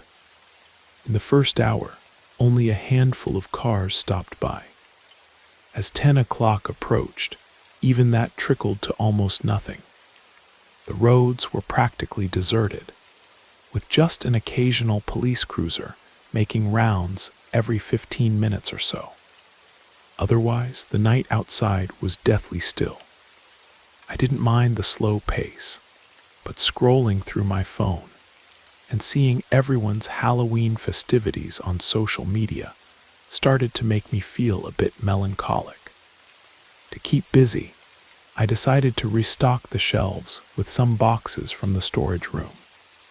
I was facing away from the entrance, arranging candy bars on a shelf, when I heard the bell above the door chime. I turned around and saw 3 men entering the store. They were all wearing complete Halloween costumes with masks. One was dressed as Michael Myers, but I couldn't place the other 2, probably some classic Halloween characters I didn't immediately recognize. I could tell they weren't kids, but grown men. One even had a long beard poking out from under his mask, and tattoos climbing up his neck. I greeted them with a casual, "Finding everything okay?" They grabbed a bag of lollipops and placed it on the counter. They found what they needed without saying a word. I rang up the purchase and told them the total. They paid in cash, and as I was finishing the transaction, I couldn't help but notice that one of them, standing in the back, was staring at me intensely from behind his mask. I could only see his eyes, but they were fixed on me with what seemed like frustration or anger. It made me incredibly uncomfortable. I completed the transaction and wished them a good night. There was an unsettling pause before one of the men went to the door and locked the deadbolt. My stomach dropped. The one who had been staring at me came straight to the counter and pushed me to the floor. I tried to stay calm and told them to take the money, assuring them I wouldn't do anything to stop them.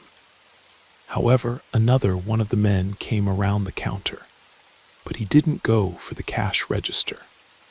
They weren't after the money. Instead, they used plastic zip ties to secure my hands and pulled me to my feet. I was completely helpless as they dragged me through the store. After taking a quick look outside, they pushed me toward the exit. It was only when they dragged me to the edge of the parking lot that I saw an old car parked on the grass beside the building. Just as we reached it, intense headlights illuminated everything around us. It was a police cruiser pulling into the gas station. The 3 men dropped me to the ground and ran toward their car. I don't know if their car wouldn't start or if they gave up trying to escape, but the police managed to apprehend them before they got away. Backup arrived in less than 30 seconds.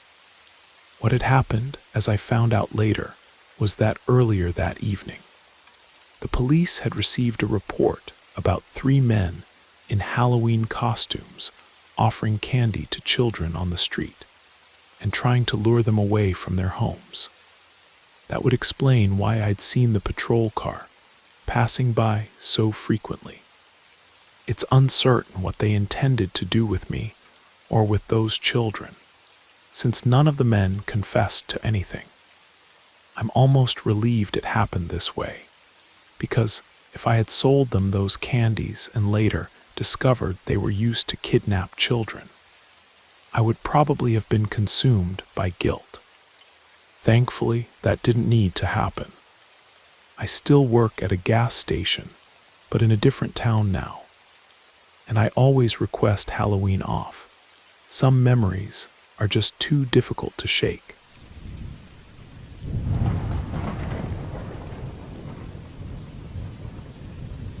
My grandparents live in a simple cabin in northern Montana, and I don't get to see them often.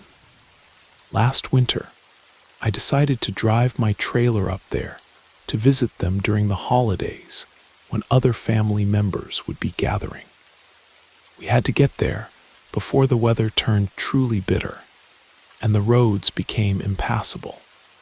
The highway that connects Montana to the Canadian border is notorious for its extreme isolation. There's no cell service for most of the journey, and the road winds through hills, valleys, forests, and mountains. Most people who venture along this route sleep at the few truck stops or public camping areas along the way. On my second day of travel, I drove until about 8 in the evening when I finally found a place to park and rest. It was a dirt road with a small clearing between the trees, just enough space to stop for the night. Many might find it unsettling to sleep in the middle of nowhere like this, but since I traveled with my trailer frequently, I was used to it. I prepared a light meal, lay down, and put on a movie to watch. Shortly after settling in, I heard footsteps outside. I sat up and opened one of the blinds, but without the external light on, all I could see was the complete darkness of the forest.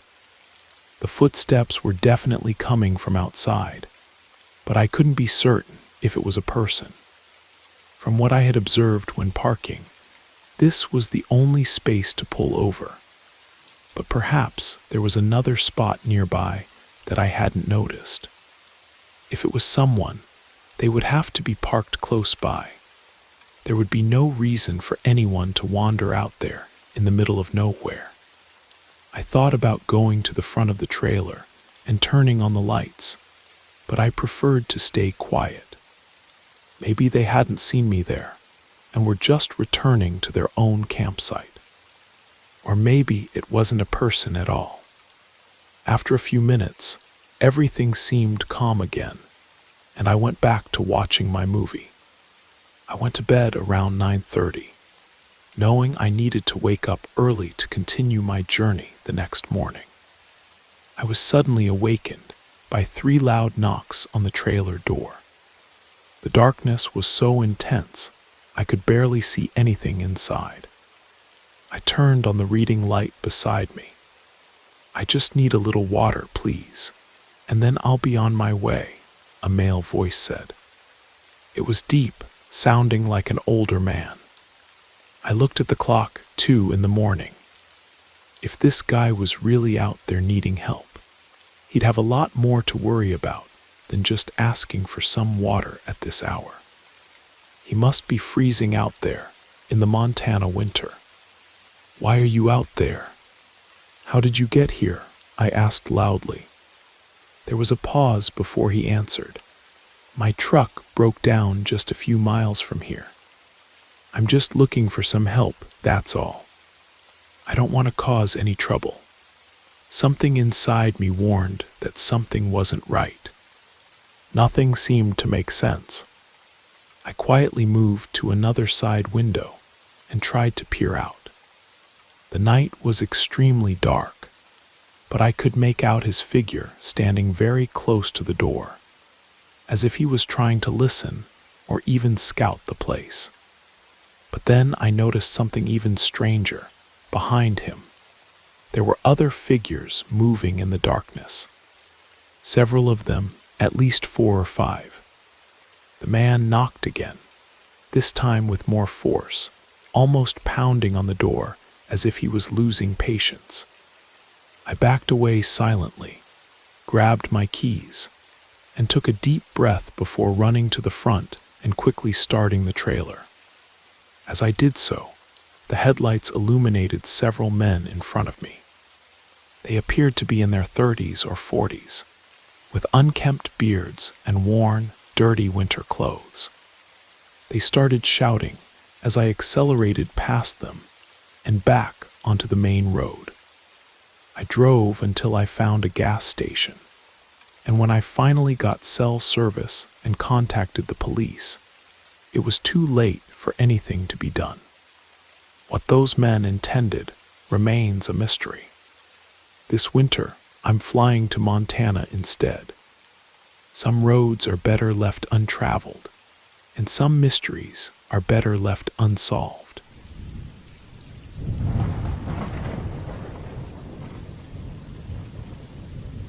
It was the day after Halloween, and I always look forward to this time of year. The pleasant weather, the festive decorations, and Halloween itself, one of my favorite holidays, full of horror movies to watch and fun decorations to spread around the house. But that day, I was exhausted from the party the night before. I had the day off from work and just wanted to relax and catch up on some chores around the house. However, things didn't exactly go as planned. I lay down for a quick nap around 2 in the afternoon, but forgot to set an alarm. I only woke up when the doorbell rang. I opened my eyes groggily and looked at my phone. It was already 9 at night. I sat up on my bed, frustrated at having slept the entire day away. But I didn't have much time to dwell on it because the doorbell rang again. I got out of bed, threw a hoodie on, and went downstairs to the door. I peeked through the peephole, but didn't see anyone. I opened the door, and there was no one outside. I figured I might have taken too long, and whoever it was had given up. However, as I was closing the door, I noticed someone standing about 60 feet away, near a tree in the front yard. They were wearing one of those generic Halloween masks, available in any store. The person was looking directly at me. I thought it might be a kid playing a prank, so I closed the door, went to the bathroom to splash some water on my face to chase away the sleepiness, and then went to the kitchen to wash the dishes and clean up a bit. About 10 minutes passed when I heard a muffled voice that seemed to come from outside. I turned to look toward the back door and caught a glimpse of someone walking through my backyard. They seemed to just be passing by, until they started moving back toward the house, walking well away from the direct line of sight, as if trying not to be seen. Despite appearing to be alone, I was certain I had heard a voice.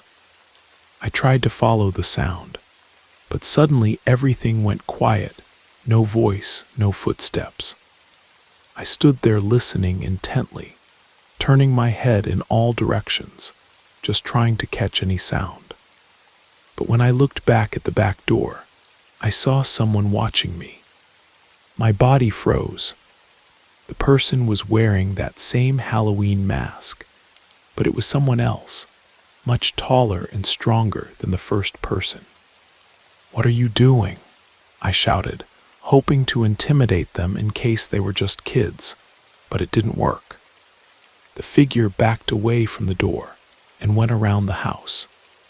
When I was about to follow them, I heard a crack behind me and footsteps running. I looked in the direction of the sound and saw that the wooden windowsill near me was damaged. They had clearly tried to silently open the window, while I was distracted by the other person at the back door. Once they realized they'd been discovered, they ran. I rushed upstairs to my bedroom and called the police. I wasn't sure if they had given up, but knowing they had tried to break in with someone inside the house, I didn't want to risk what they might or might not do. They didn't make any further attempts. The police arrived, documented what happened, but to this day, there have been no developments in the case. I've installed security cameras and motion sensor lights since then. Something tells me that Halloween wasn't just a random choice for them. It was the perfect cover for something much more sinister.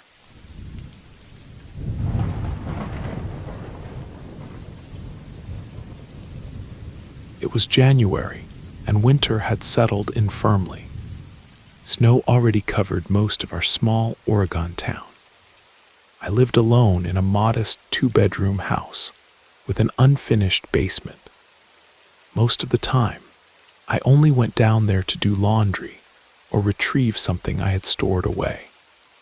On a Friday night, a heavy snowstorm accompanied me on my way home from work.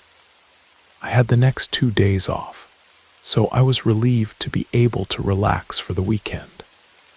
I arrived home around 7 in the evening, prepared dinner, and watched the latest episode of my favorite show.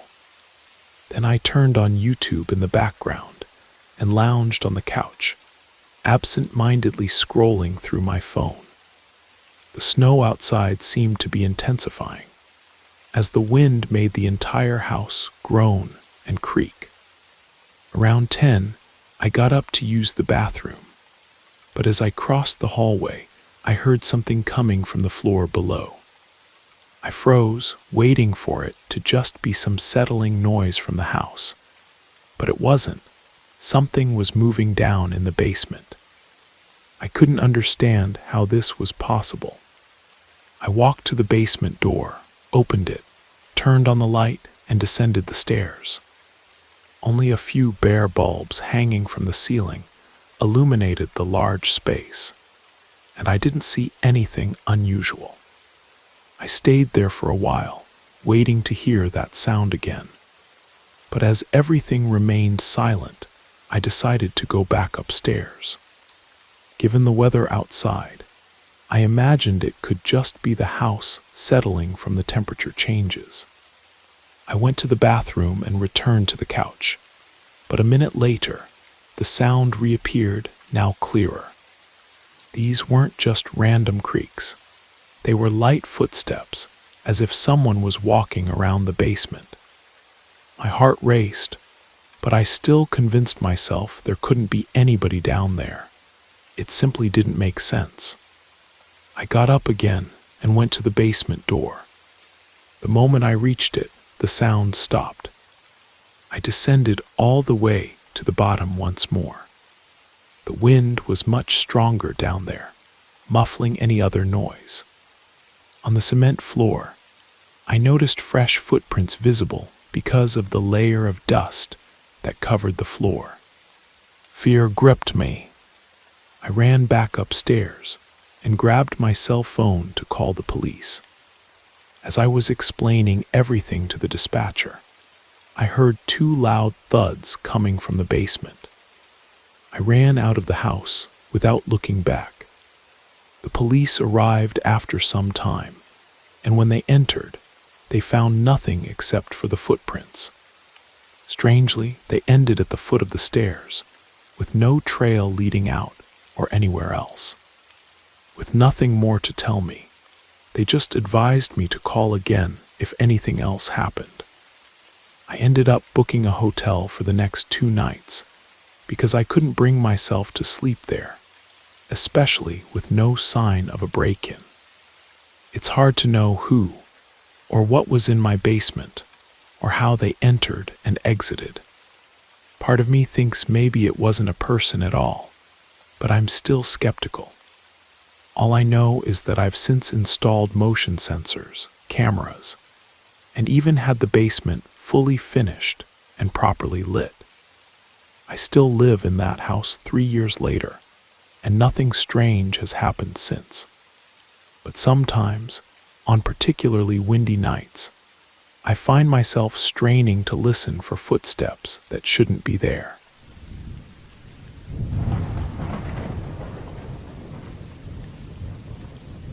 Hi there. My name is Nathan. I spent several years working as a paramedic in various public hospitals in Phoenix, my hometown. In 2015, I decided to change careers because of the events I'm about to share. After that day, I couldn't continue as a paramedic. To tell the truth, after that day, my life was turned upside down. Nothing ever returned to normal. We were at a convenience store in one of those gas stations, drinking coffee, when an emergency call came in. The initial information indicated an elderly woman who had provided her address and some personal details. She urgently requested an ambulance be sent because she lived alone and was beginning to experience episodes of dizziness, possibly due to her advanced age and the possibility of hypertension. She also reported severe pain in her legs, which prevented her from standing up. I noted all the important details, and we quickly headed to the address indicated by dispatch. The house was in one of the poorest areas of the city. Upon arrival, we rushed inside, accompanied by the police who were already at the scene. The officers had called out several times, but received no response. That's when they feared the worst and needed to break down the door, suspecting the woman might be unconscious or unable to respond. Inside the house, the environment was somber and cold, clearly abandoned, conveying a heavy feeling. It was evident that no one had cleaned the place for days, perhaps even weeks, as there was trash scattered everywhere. Suddenly, a very strong smell took over the entrance. Some insects, like cockroaches and larvae, were moving slowly across the floor. The atmosphere of the place was spine-chilling, but that fear was soon replaced by immense sadness when we entered a small room and understood the origin of that morbid environment. A woman was lying there, and from what I could tell, she had been dead for some time. As you can imagine, the most disturbing detail came later when we spoke with the police officers and team colleagues, and it became clear that, according to the initial evidence, the woman had been dead for at least a week, with visible signs of decomposition. What struck me most about this story was realizing that there was no sign of visits from relatives or friends. That poor woman died alone, abandoned in her own home, and no one even noticed her absence. This episode affected me deeply. The job is already loaded with tensions and risks, but this case hit me in a different way. Neither the dispatch team nor we paramedics could understand who had made the call, but the registered number was the same as the house phone. To this day, this story echoes through the corridors and rooms of the hospitals where I worked. My friends still remember the day when a woman called emergency services so that her body could be found and she could finally rest in peace. I don't know if I believe in ghosts or spirits, but I do know what we experienced that day. My partner, who was with me, quit 2 weeks later. I stuck it out for another month before I couldn't take it anymore. Some calls you just can't unhear.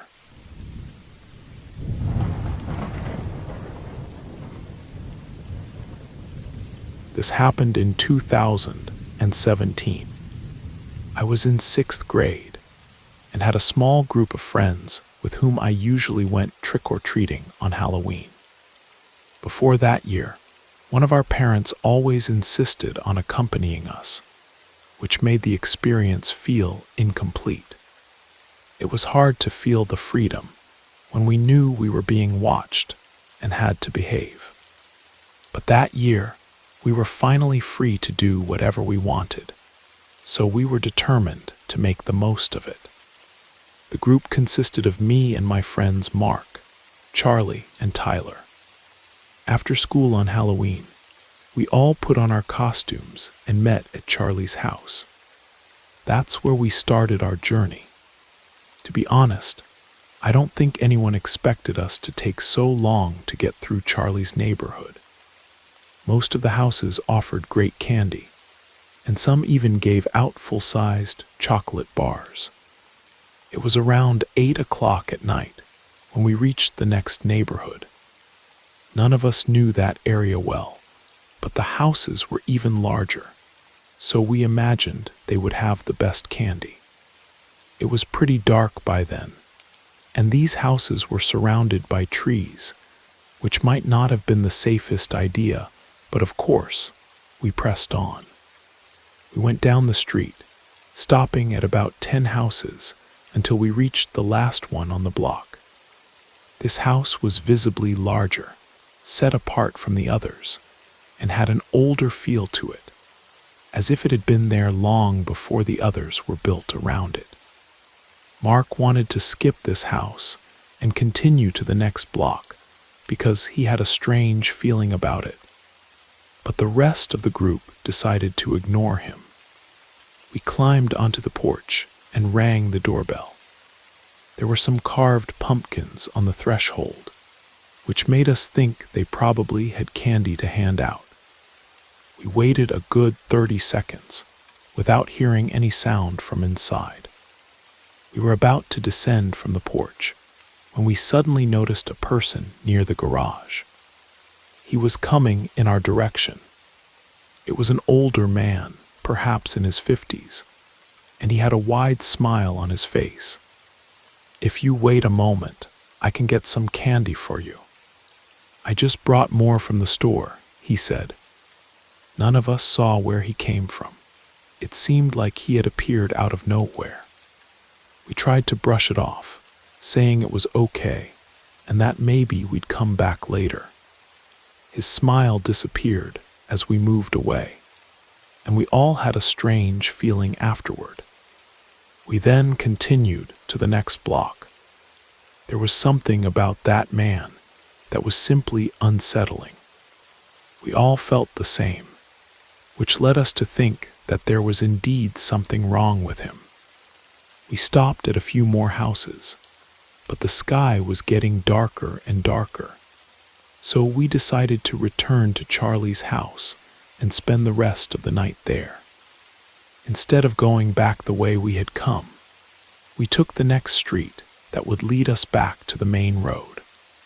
This street had few houses, and the rest was basically forest. There was almost no lighting, and this made all of us a bit uneasy as we walked in silence. Suddenly, we heard footsteps beside us, coming from among the trees. There was the same man, walking in our direction with that unsettling smile plastered on his face. He waved to us as he crossed through the bushes and approached the road. We all took a few steps back as he began to speak. I didn't even get to understand what he said before he tried to lunge toward Charlie. Fortunately, he didn't manage to reach anyone, and we ran away before anything else could happen. We only stopped running when we reached the main road. We crossed back into Charlie's neighborhood and, feeling safer, stopped to catch our breath and resume walking. The walk back to his house would take about 10 minutes, but halfway there, an old gray sedan with tinted windows started to drive slowly past us.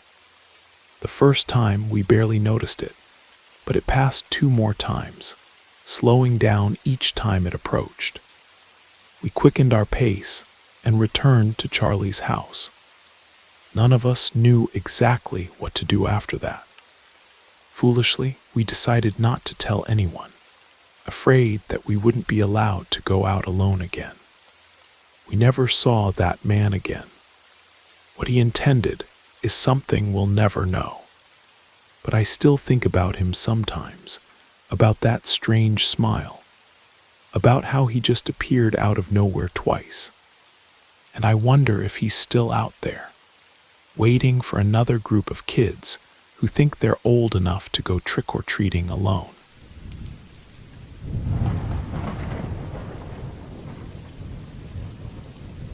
When I was a child, there were rumors that the priest in our town was doing things that went against church norms.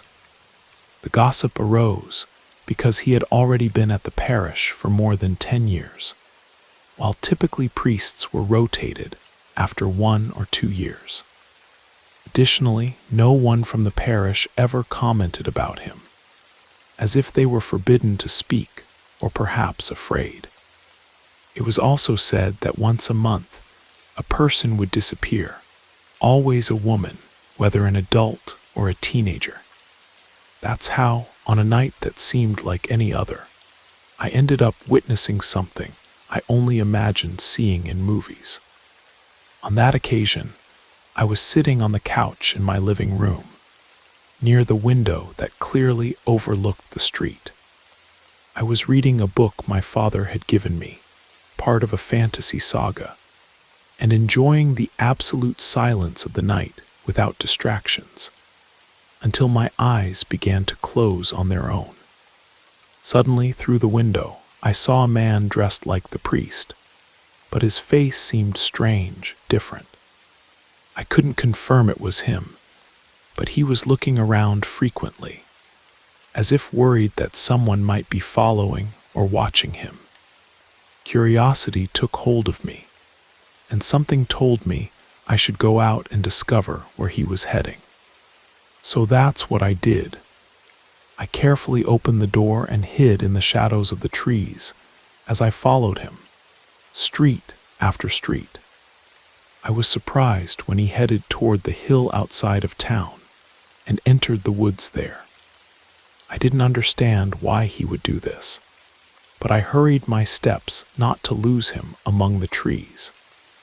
The sound of animals around muffled the noise of my footsteps, and at times I feared he might notice me, but that didn't happen.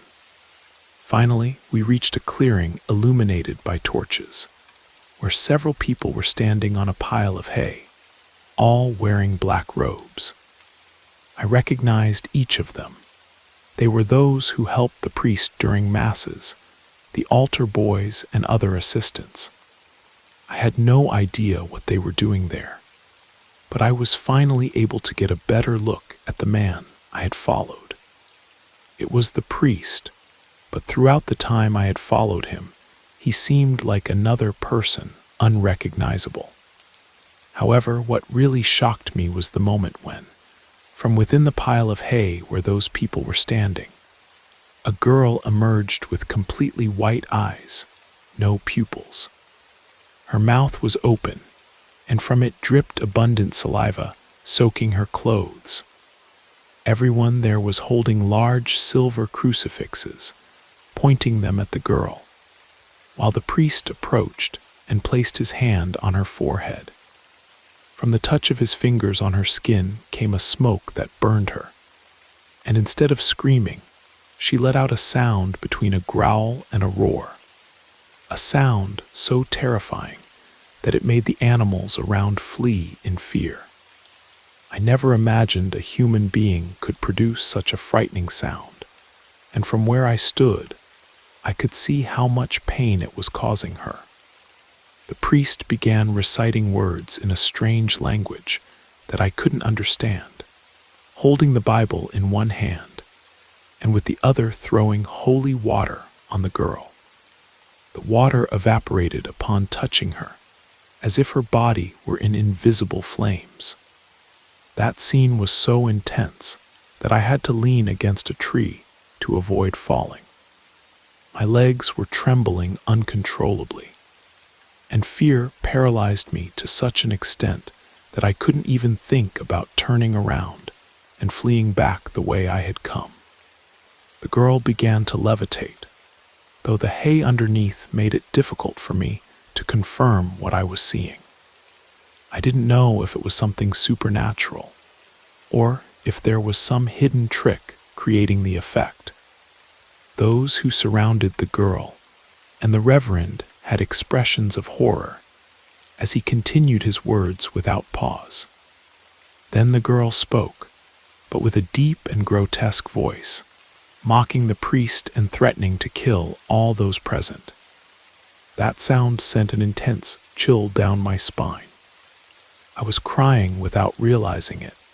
Tears were running down my cheeks without me even noticing. Finally, a dark, semi-transparent shadow left the girl's body, and her arms fell as she collapsed backward onto the hay, as if the levitation had ceased. Everyone quickly approached, and some dropped the crucifixes they were holding. I then heard two of them murmur that the exorcism had been completed, but that the girl had not survived. The priest confirmed this by checking her vital signs, and decreed that her body could never be found. Two men dug a grave in the clearing, while I fled in terror, running back home. I made a promise to myself never to tell anyone about what I had seen. Months later, those rumors continued to surface, and an older woman commented that the priest hid his face at night so no one would recognize him. Perhaps that's what he did on the night I followed him. But I continued my life trying to bury that event in my memory. These are things that only happen in distant villages, far away from the city, where it's difficult for anyone to believe such stories could be real. But I know what I saw, and to this day, I can't set foot in a church without hearing that awful growl, seeing those white eyes, and feeling the cold grip of pure terror around my heart.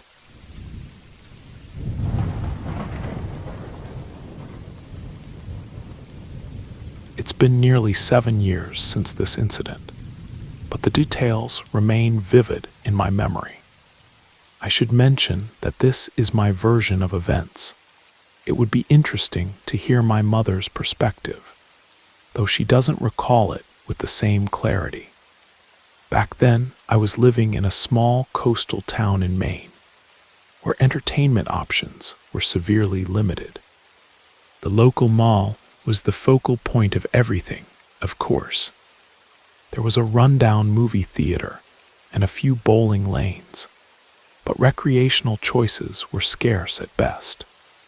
My mother worked at a department store in the mall, and with little else to do, I often accompanied her. I'd spend most of my time in the employee break room while she completed her shift. For me, it was an escape from our cramped apartment. Sometimes I'd wander around the mall or grab something to eat in the food court. But honestly, I preferred staying in my corner, playing on my Nintendo Switch. I was introverted and enjoyed my solitude. My mother's coworkers were always friendly, frequently checking in to see if I needed anything or just to say hello. On weekends, if I was lucky, I could convince my mother to pick up my friend, who was actually my girlfriend. Since we were two girls in a relationship and didn't want that to become public knowledge in our conservative town, we kept everything secret. Going to the mall provided the perfect excuse to escape household chores while still having our discreet meetings. My girlfriend, however, didn't share my enthusiasm for sitting in the break room. She preferred walking around the mall, which made sense given her restless nature. For me, though, it was uncomfortable. I didn't share her enthusiasm for long strolls through crowded spaces. I tried persuading her to do something more stationary, like browsing a store or grabbing a bite to eat. I soon realized that her issue with the break room wasn't just about preferences. She seemed genuinely uneasy there, but I couldn't pinpoint exactly why. Eventually, curiosity got the better of me, and I asked her directly what bothered her so much. I expected something obvious, perhaps the cramped space or the flickering fluorescent lights, but her answer caught me off guard. She said she could hear sounds coming from above the ceiling, like someone was walking around up there. The footsteps would start at random times, sometimes slow and deliberate, other times hurried, as if someone was pacing anxiously. My mother had previously mentioned there was a maintenance area above the break room, where cables and insulation were housed. I explained this to my girlfriend, suggesting it was probably just a technician fixing something. Despite this logical explanation, she remained uncomfortable and continued to avoid the break room whenever possible. I understood her unease and wanted to be supportive. I proposed spending more time in the food court or exploring stores instead. Our relationship had very open communication, and even during moments of frustration, I cared about ensuring she felt comfortable. Later that day, I mentioned to my mother what my girlfriend had said and asked what might be getting repaired in the ceiling. Her expression changed immediately. A flash of concern crossed her face before she composed herself. She explained that no maintenance had been scheduled for that day. Then she suggested I follow her to see something. She led me to the receiving area of the store, a space in the back filled with boxes and items waiting to be put on display. The area had an L shape. One section was used for receiving merchandise, while the other led to a hatch that provided access to the ceiling. I should clarify that ceiling access could only be accomplished with assistance from the mall's maintenance team, as the store didn't have proper ladders to reach it. It was a safety protocol. That specific area had just the hatch and nothing more. It was then that I saw something that chilled me to the bone. Markings that resembled scratch marks climbing up the wall toward the hatch. These marks were etched into the concrete, leaving deep brownish-red cuts. I remember clearly how disturbing they looked, almost as if something with claws had been trying to climb up or down. I asked my mother if this was some kind of joke, but she assured me it wasn't. Even more unsettling, she told me this wasn't the first time it had happened. According to her, these marks had appeared several times over the past few months. Whenever they were discovered, security and the mall's maintenance team were called to clean the wall and investigate. However, these searches never led to anything concrete, and after a while, they stopped paying attention to the problem. The only explanation they could offer was that perhaps some homeless person had found a way to access the ceiling and was skilled enough to hide during searches. After that discovery, I decided not to spend any more time at the mall with my mother. Whenever I wanted to meet my girlfriend, we began choosing other places. Sometimes she would come to my house, and we'd watch TV or just spend time together. Even though nothing serious had happened, I simply couldn't feel at ease anymore. The scratches on that wall haunted my thoughts. They weren't just random marks. They had purpose and direction. They were clearly made by something trying to get in or out of that ceiling space. What bothered me most was how deep they were. Whatever made them had enough strength to dig into solid concrete, leaving those disturbing brownish-red marks. Were they stained with blood? Rust? I never got close enough to examine them properly, and frankly, I didn't want to. My mother never seemed particularly frightened by the situation, which I found odd. She treated it as just another workplace mystery, something to be handled by security or maintenance. But the casual dismissal of something so obviously wrong felt like willful blindness to me. The worst part was the timing of it all. My girlfriend had mentioned hearing footsteps in the ceiling just days before I saw those scratch marks. The connection was impossible to ignore. Whatever was making those sounds wasn't a maintenance worker, at least not any kind of worker that should have been there. I tried researching the mall's history, looking for any stories of accidents or strange occurrences, but found nothing significant. It was built in the late 90s, with no reported deaths during construction or major incidents since then. The building itself had no particularly interesting past, just another commercial structure erected during the mall boom. One night, about a month after seeing the scratch marks, I had a particularly vivid nightmare. I dreamed I was alone in the break room when I heard the sound of something heavy being dragged across the ceiling. Dust fell between the ceiling tiles as the noise moved directly above me. Then came the scratching, frantic, desperate clawing at the ceiling panel right overhead. In the dream, I was frozen in place as the panel slowly began to move aside, and long, pale fingers with blackened nails started to emerge from the darkness above. I woke up drenched in sweat before I could see what was attached to those fingers. The dream was so disturbing that I told my mother I would never set foot in that mall again, regardless of her work schedule. She didn't argue, perhaps understanding something in my expression conveyed how serious I was. From then on, I either stayed home alone or made plans that didn't involve that place. About 6 months later, my mother quit her job at the department store, citing better opportunities elsewhere. Years passed, and eventually we moved away from that town altogether.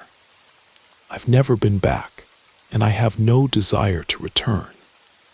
Whatever was walking around in the ceiling of that employee break room, whatever left those scratches climbing toward the hatch, I only hope I never cross paths with it again.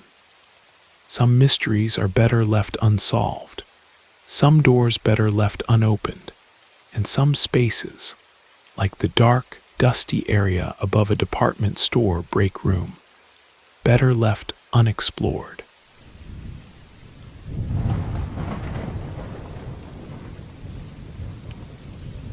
Looking back on pivotal moments that change everything, it's difficult to imagine how certain choices can lead us down paths we never anticipated. What I'm about to share is about exactly that: choices, consequences, and how sometimes the unexpected can haunt us in ways we never imagined. My name is Eliza Morgan, and sharing my story isn't something I take pride in, but I feel it's necessary, perhaps as a warning to others. Recalling how it all began isn't simple, but I know the starting point was a choice: becoming a high-end escort, a woman of the night. My journey wasn't always like this. I spent my childhood in a rundown neighborhood in Chicago, raised by my grandmother. My mother had disappeared years ago, and my father, if I ever truly had the chance to know him, was merely a sporadic figure who showed up to ask for money or bring problems. My grandmother was my only anchor, and with the little we had, we tried to survive. But the nights when we went to bed hungry were far more frequent than I care to remember. Even amid the hardships, I excelled in school. Books were my escape, my way of fleeing the harsh reality we faced. I dreamed of becoming someone, of escaping poverty, of giving my grandmother a dignified life. When I finished high school, these dreams seemed closer. I earned a scholarship to university. The day I received the acceptance letter was a milestone. My grandmother cried with joy. It was our chance, the beginning of something better.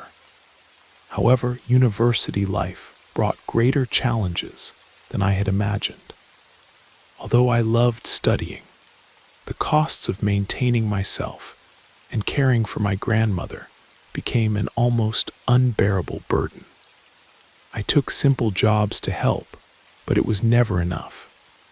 Several times, I considered dropping everything, abandoning my studies, and looking for a full-time job, even if it meant perpetuating a life of scarcity. That's when I met her.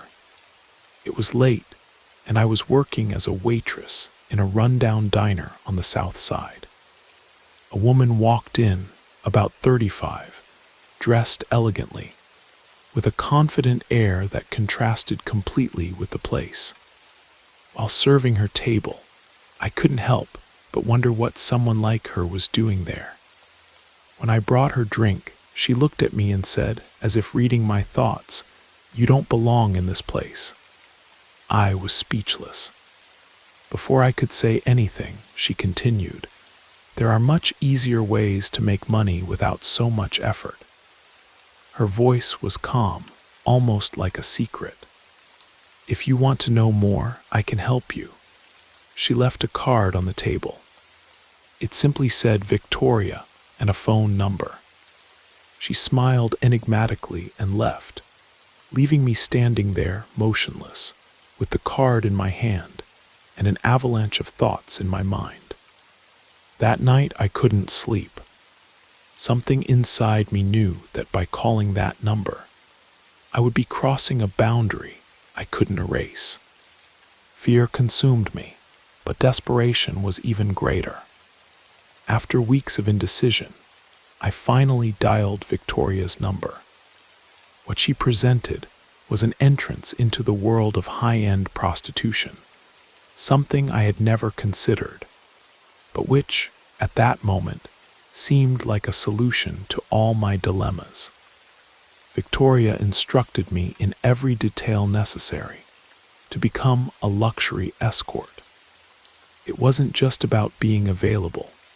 One needed to master posture, know how to dress, act with discretion, and above all, place value on the service offered. At first, the idea of selling my body made me feel disgusted. But upon seeing how much I could earn, that sensation quickly gave way to practical acceptance. My first client was Richard, a 55-year-old businessman who had met Victoria at one of her events. While getting ready for the encounter, I felt growing nervousness, but Victoria assured me everything would go well. He took me to a sophisticated restaurant downtown, and after dinner, suggested we go to a hotel. That night was strange. I felt displaced, as if I wasn't myself. Everything Victoria had taught me seemed to have evaporated, and I simply followed what Richard expected. When it was over, he left a considerable amount on the hotel room table and departed. I sat there on the bed, looking at the money, divided between a feeling of achievement and a bitter taste of regret. This experience marked the beginning of a double life. During the day, I was the dedicated university student, as always. My grandmother knew nothing about my new way of earning money, and I preferred to keep it that way. At night, however, my reality was different. I entertained wealthy and influential men, dined in expensive places, and slept in luxurious hotels. The money started coming easily, and soon I was able to move my grandmother and me to a more comfortable apartment. My life was better, but at a cost I didn't yet fully understand.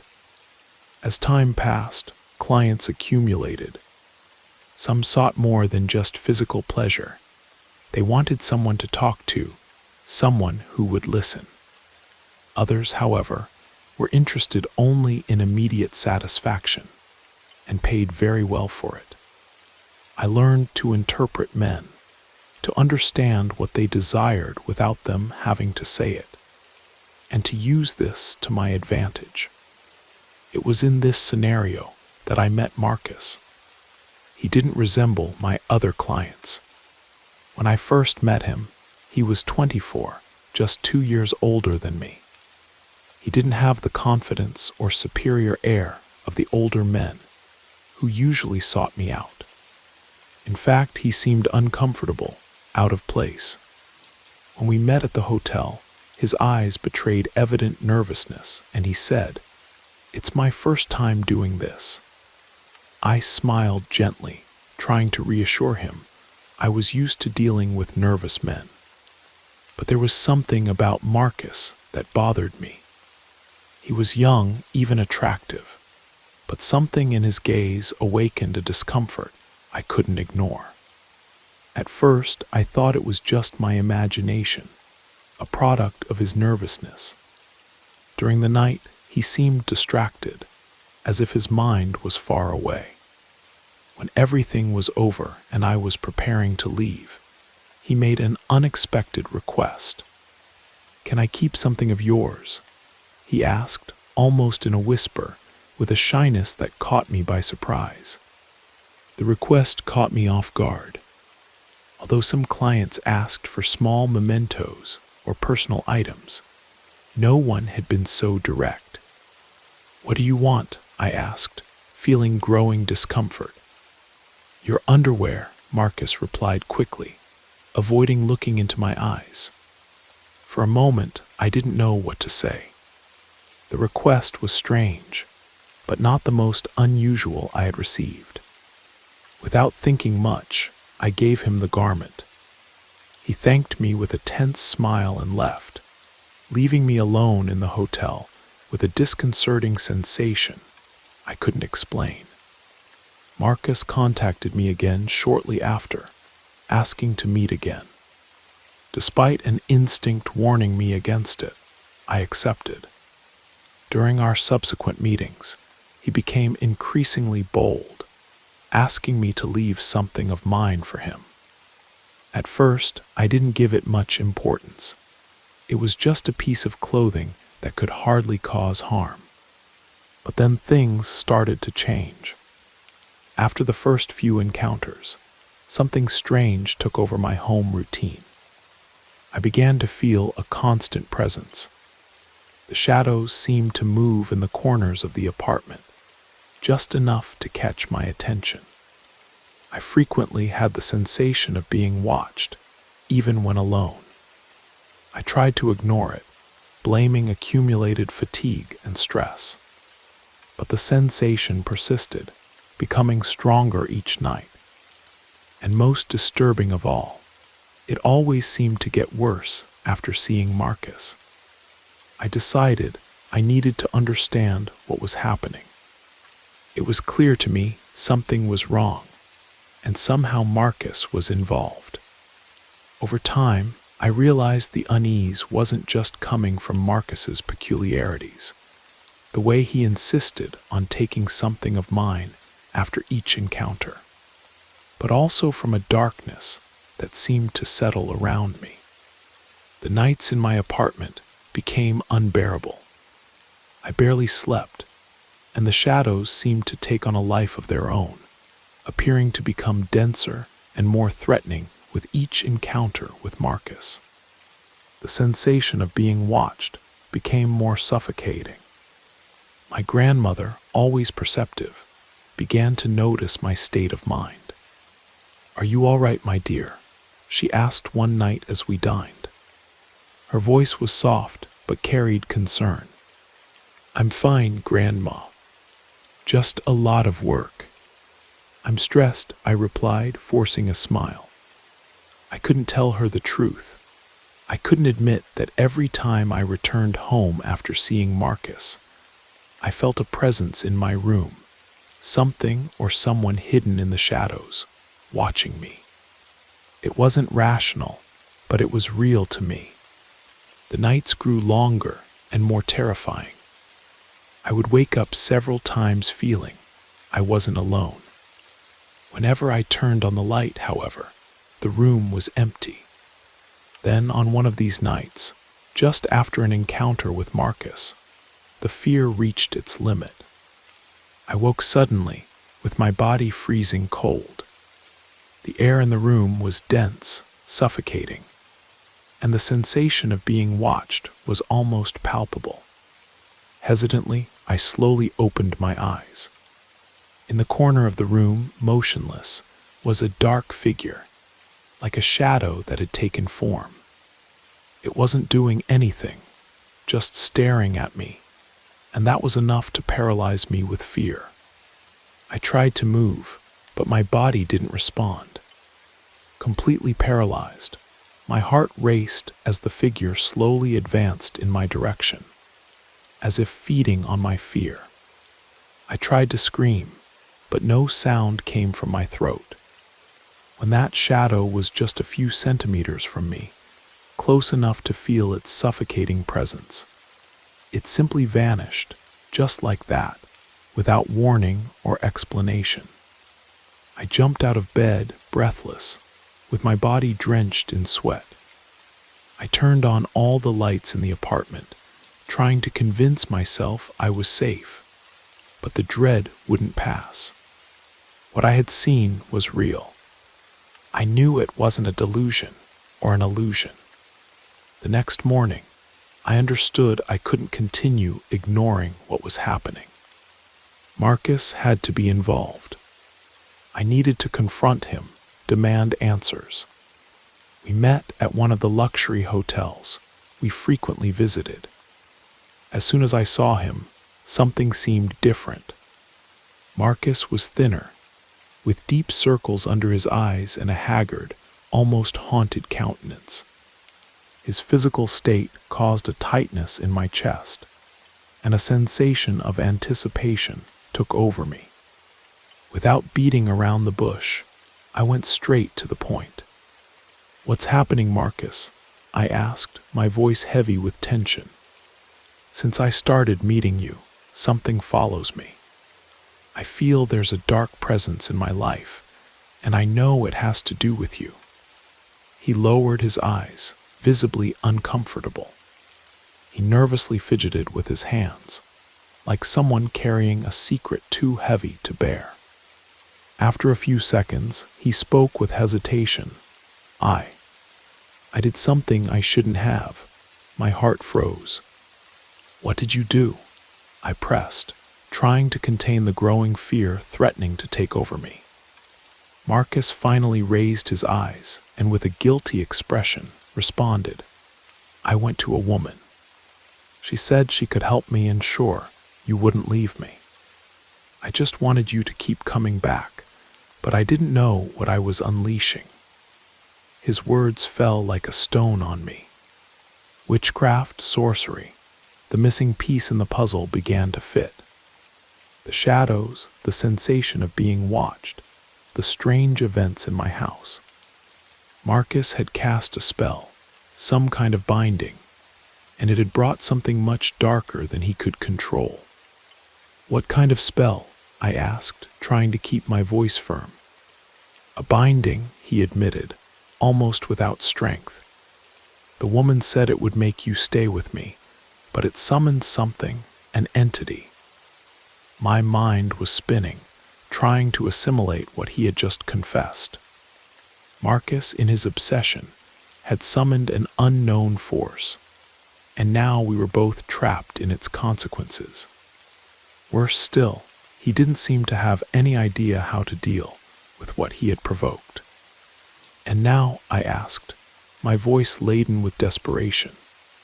For this, Marcus had no answer. He just looked at me, his face pale and helpless, like someone who had awakened a nightmare he could no longer control. Marcus shook his head, and what I saw in his gaze paralyzed me. He was lost, not knowing how to deal with the forces he had unleashed. "I don't know how to stop it," he admitted in a whisper. "The witch warned me that breaking the bond would be very difficult. She said once called, the spirit would feed on our energies, on our emotions." A shiver ran up my spine. The realization that I was trapped in a dark cycle was overwhelming. Worse still, each encounter with Marcus seemed to strengthen this entity. I needed to act quickly before this malevolent presence completely consumed my life. That night, sleep was impossible. Marcus's words echoed in my mind. "It feeds on our energies." I knew continuing to see Marcus would only worsen the situation, but escaping what he had caused seemed equally impossible. I needed help to break this obscure bond. I remembered the stories my grandmother used to tell in my childhood, stories of spirits and witchcraft that I had always considered merely legends to scare children. Now these memories took on a different weight. Perhaps there was truth in them. The next day, I sought out my grandmother. I didn't tell her everything. My mind still couldn't bear saying the complete words. but I insinuated that something dark was circling my life and asked for her help to find someone who understood witchcraft and could undo what Marcus had done. She looked at me with concern, but after a moment of silence, nodded. "I know someone," she said. "A woman named Helena. She's a healer. She's helped people in similar situations." My heart accelerated with a spark of hope. Perhaps this woman could free me from the darkness that was haunting me. That afternoon, my grandmother took me to Helena. Her house was on the outskirts of the city, surrounded by ancient trees and a garden full of herbs and medicinal plants. As soon as I crossed the door, I noticed something different. The air seemed denser, charged with an energy that was almost palpable. Helena was an elderly woman with gray hair and penetrating eyes that seemed to see beyond the visible. She observed me in silence for a moment, as if she could sense the presence that was haunting me. "Your grandmother told me a bit about what you're facing," she said as she made us sit at a table surrounded by lit candles. "I can feel that something dark is beside you, but it's not just a shadow. What follows you is an entity, an ancient and voracious spirit that feeds on you." Her words were a blow of reality. I already knew something was wrong, but hearing Helena confirm it with such conviction made everything seem even more frightening. I explained to her what Marcus had done, the binding spell, his obsession, and how it had brought the malevolent presence into my life. Helena listened calmly, slowly nodding as she processed each detail. "The binding wasn't just a simple spell," explained Helena. "It invoked something much more powerful, something that is now deeply linked to you." I remained silent, feeling my heart race. "Is it possible to break this?" I asked with urgency in my voice. "Yes," Helena responded firmly. "But it won't be easy. A ritual will be necessary to break the bond that this entity has created with you. And Marcus must be present.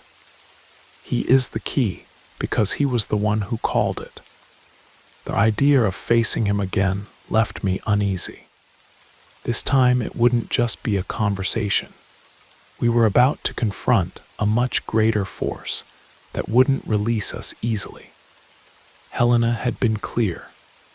The ritual would not only confront the entity, but also our own fears, and without Marcus, there was no way to break the bond. Contacting Marcus was difficult. I hesitated to see him again, feeling repulsion and fear at being near him. But Helena insisted. We had no other alternative. After much reluctance, he agreed to join us. When he arrived at Helena's house, Marcus looked even more debilitated than before. His face was pale, the dark circles deeper, and his expression revealed a terrifying exhaustion. He appeared drained, as if the entity was rapidly consuming him. Upon seeing him, a mixture of anger and pity took over me. He had caused all this with his irresponsibility, but it was evident that he was also being devoured by the same force. Helena received us with a serious expression. "We'll begin the ritual tonight," she announced as she lit candles around the room. "But you must be prepared. The entity won't give up without resisting. It's an ancient force, deeply connected to you. You will face your greatest fears." Those words chilled me. I knew it would be dangerous, but there was no choice. I couldn't continue living under the shadow of that presence, and neither could Marcus. We needed to end it. When night fell, Helena began to prepare the space. The small room was filled with a strong aroma of incense and burning herbs. We sat in a circle around an improvised altar, decorated with ancient objects and symbols I didn't recognize, but which seemed to carry meaning. The environment became heavy, almost suffocating, as if the air was impregnated with an oppressive energy. "We need to invoke the entity and confront it directly," explained Helena. "But before that, it's necessary for the bond between you to fully manifest. Only then can we break it." I didn't completely understand what this meant, but I trusted Helena. She had helped others in similar situations, and if anyone could save us from the darkness that enveloped us, it was her. Marcus was visibly trembling. His shoulders were tense, and he could barely stand. The nervousness was almost palpable, but we knew there was no turning back. Helena began to murmur words in a strange language, unknown to me. Her voice echoed through the room, carrying a powerful energy. The candles around us flickered as if touched by an invisible breeze, and the air grew colder, heavier. The shadows on the walls seemed to come alive, moving in a disturbing way. Suddenly, Helena raised her voice, firm and authoritative. "Spirit that was called, manifest yourself. The bond will be broken tonight." A chill ran through my body. Suddenly, I felt a suffocating pressure in my chest, as if an invisible hand was squeezing my heart. My breath disappeared.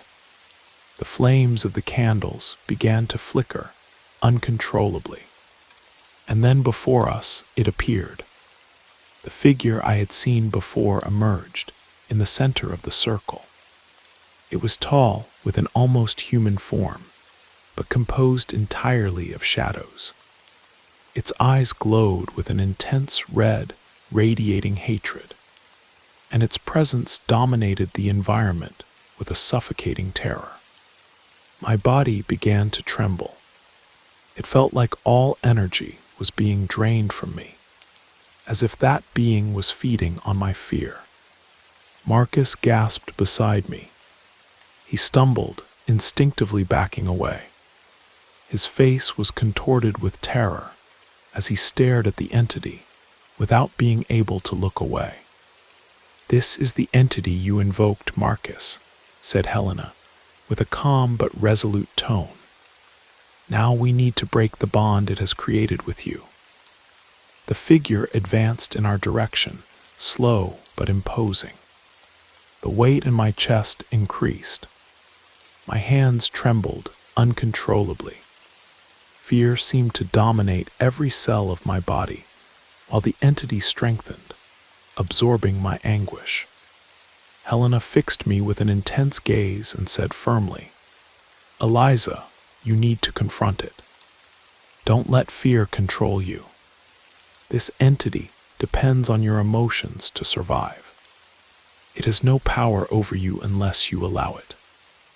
Her words sounded like an instant echo in my mind. The overwhelming presence of the entity made it seem impossible to react.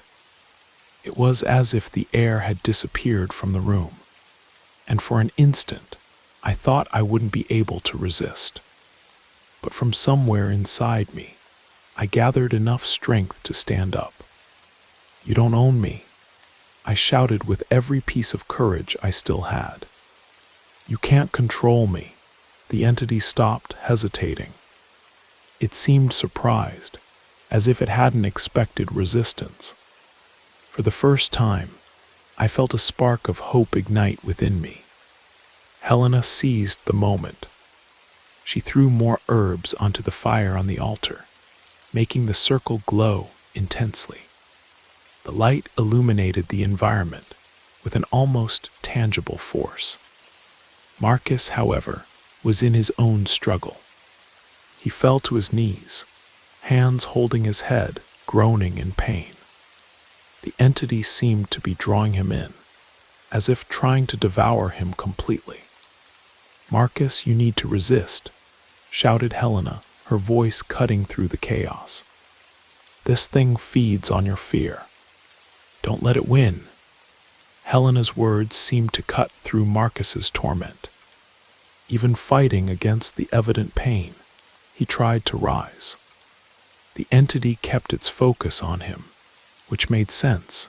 After all, it had been he who brought it into this world. Helena's chants gained intensity, and the atmosphere began to change. The oppressive weight in the air began to dissipate, and the flames on the altar grew in vigor. The entity let out a penetrating hiss, as if the fire was wounding it. It wavered, retreating slightly, but it still resisted. "The bond will be broken tonight," declared Helena, her voice full of authority. A guttural roar echoed through the room, and time seemed to freeze. A wave of energy swept the environment, almost like an invisible barrier being broken. Suddenly, all the lights went out, plunging us into total darkness. For an instant, absolute silence dominated. Then the candles began to glow again, and the shadowy figure had disappeared. I collapsed, exhausted. My body trembled with relief and wear, but I knew we had succeeded. Helena breathed deeply, appearing equally exhausted. Marcus was fallen, crying softly, but he was alive. The ritual had worked. The bond with the entity had been broken. Still, the marks left by its presence seemed irreversible, like wounds that would take a long time to heal. After a moment of recovery, Helena approached us. Her gaze was heavy, grave. Even with the success of the ritual, something in her expression left me uncomfortable. "The bond has been broken," she said with a somber calm. "But you need to understand, this entity was not destroyed. It's out there, lurking, waiting for an opportunity to return. You must always be vigilant." My stomach turned. Her words brought a bitter truth. We had won that battle, but the war against that darkness wasn't over yet. The entity was free, without restraints, but it remained a latent threat. Upon returning home that night, a mixture of relief and apprehension took over me. The immediate danger seemed to have passed, but I knew I couldn't relax. The shadow of what we faced still hovered somewhere, invisible but present. I made a firm decision to cut all ties with Marcus. I couldn't risk our proximity being a breach for the entity's return. Although it was a painful choice, I knew it was best for both of us. The bond he created had dragged us into an abyss, and maintaining any kind of relationship would only prolong the risks. In the weeks that followed, a strange calm took over me. The physical presence of the entity had disappeared, but the memories of what happened remained like scars engraved on the soul. The fear was no longer palpable, but it had transformed into a constant reminder of how the barriers between our world and the unknown can be dangerously fragile. I never returned to Helena's house, but her advice and the experience of that night stayed with me. The shadows I faced didn't completely disappear. They were there, buried in memory, ready to remind me of what was possible in the darkness. The day after, I made a definitive decision. I cut all contact with Marcus. I realized that maintaining any bond with him was risking our lives again. I didn't want anything that connected me to that darkness. Despite feeling a mixture of pity and relief upon leaving him behind, I knew this was the only sensible choice. Marcus was not only the cause of the nightmare we lived, but also a victim, trapped in his own despair. I tried to resume my life as if nothing had happened, but this proved impossible. In the weeks following the ritual, the sensation of danger still hovered over me.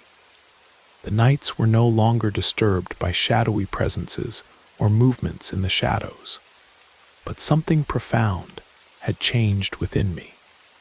My perception of reality had distorted, and now I knew that evil could take forms I had never imagined. Returning to my work as a luxury escort was strange. I still needed the money to support my grandmother and maintain the lifestyle I had built. But the world that before seemed full of excitement and control now seemed empty, even insignificant. In each encounter with a client, my mind wandered back to the entity, to what I had experienced, and to the terror that had marked me. The shine of luxury had lost all its fascination. The clients noticed my change. Some commented that I seemed more distant, more reserved. Despite trying to keep up appearances, I felt that something inside me had broken. The money that was once a source of comfort and security now seemed worthless. The control I used to feel when dealing with my clients lost all importance. My grandmother, always sensitive to my emotions, quickly noticed my change. I never told her all the details about Marcus or the entity, but she knew something heavy was disturbing me. One afternoon, while cooking, she looked at me firmly and said, "Child, I feel you're carrying an enormous burden. You don't need to tell me, but I want you to know I'm here for you." Her words, full of love and understanding, brought tears to my eyes. I couldn't share everything, but knowing she was by my side gave me comfort I hadn't felt in weeks. For her, I decided I needed to try to move forward. I needed to find a way to leave behind what happened, even knowing I would never be able to completely forget. The fear continued there, hidden like a shadow lurking. As the months passed, the emotional scars began to soften, but the echoes of that darkness still persisted. Sometimes I would wake from disturbing dreams, where the shadows returned to haunt me. I always saw the entity in the distance, watching, as if waiting for the right moment to return. I would wake in a cold sweat, but upon opening my eyes, everything seemed normal. Even so, the sensation of being watched never completely disappeared. After a month of trying to deal with the weight of this experience alone, I decided to visit Helena again. I didn't know exactly what I was looking for in returning, but I felt I needed some kind of closure, something that would help me understand what happened and give me strength to move forward. When I arrived at Helena's house, she received me with the serenity she always demonstrated. I sat in front of her and shared about the dreams that continued to haunt me and the sensation that the darkness still hovered nearby, as if waiting for a breach. Helena listened to everything in silence, only nodding occasionally. When I finished, she gave me a calm but firm look and said, "The evil you face doesn't completely disappear, Eliza. This entity was expelled, but it left a mark on you. The important thing now is to prevent that mark from growing. You must move forward, but with caution, protecting yourself from the energies that may try to return." Her words, although harsh, brought a certain comfort. I knew I could never forget what I had experienced, but I understood that I had the power to keep that darkness away. Helena suggested a final spiritual cleansing, something that would help close that chapter and reinforce my protection. I accepted immediately. The cleansing ritual was simpler than what we had performed to break the bond with the entity, but no less powerful. While Helena recited her prayers and burned herbs around me, I felt a slight tranquility settling in for the first time in a long time. My mind was at peace. The shadows didn't lurk. The whispers disappeared.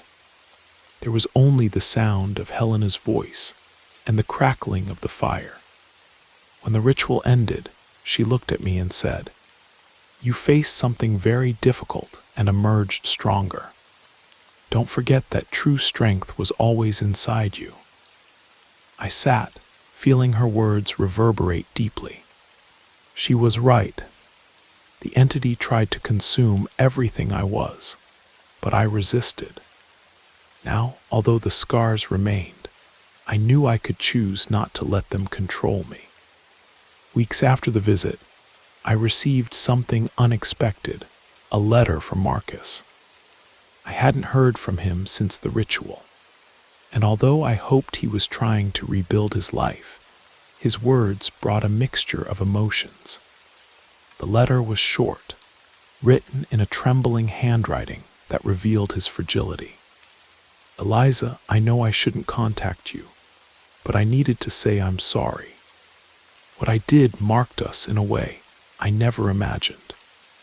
I'm trying to move forward, but the entity still haunts me in my dreams. I don't know if I'll ever be able to rid myself of it completely." Upon finishing reading, I was overcome by a deep sadness. Marcus had made a terrible mistake, but he was paying a high price for it. Unlike me, he seemed unable to find peace. He apologized again, recognizing his mistakes, but didn't expect a response. I decided not to respond. Our story had ended, and resuming any contact would be opening wounds that were beginning to heal. I sincerely wished he would find a path to his liberation, but I knew I couldn't do anything more for him. Our paths were traced in opposite directions, and moving forward was the only choice left for us both. Despite the scars, my life began to find a balance. I continued my work as a luxury escort, but with a completely different vision. The shine and sense of control that used to move me no longer meant as much. Now my focus was purely practical, work enough to support my grandmother and myself. But deep down, I knew this wouldn't be my reality forever. Over time, I learned to protect myself, both emotionally and spiritually. The shadows that once haunted me still seemed to be lurking, but I knew I had the necessary strength to keep them away. Helena had taught me an important truth. Darkness never completely disappears, but as long as I didn't allow it to dominate me, I could move forward. And that's what I did, one day at a time. I began to rebuild who I was. Evil had crossed my path, but it didn't have the power to define my future. The choice of what to do with my life was, and always had been, in my hands.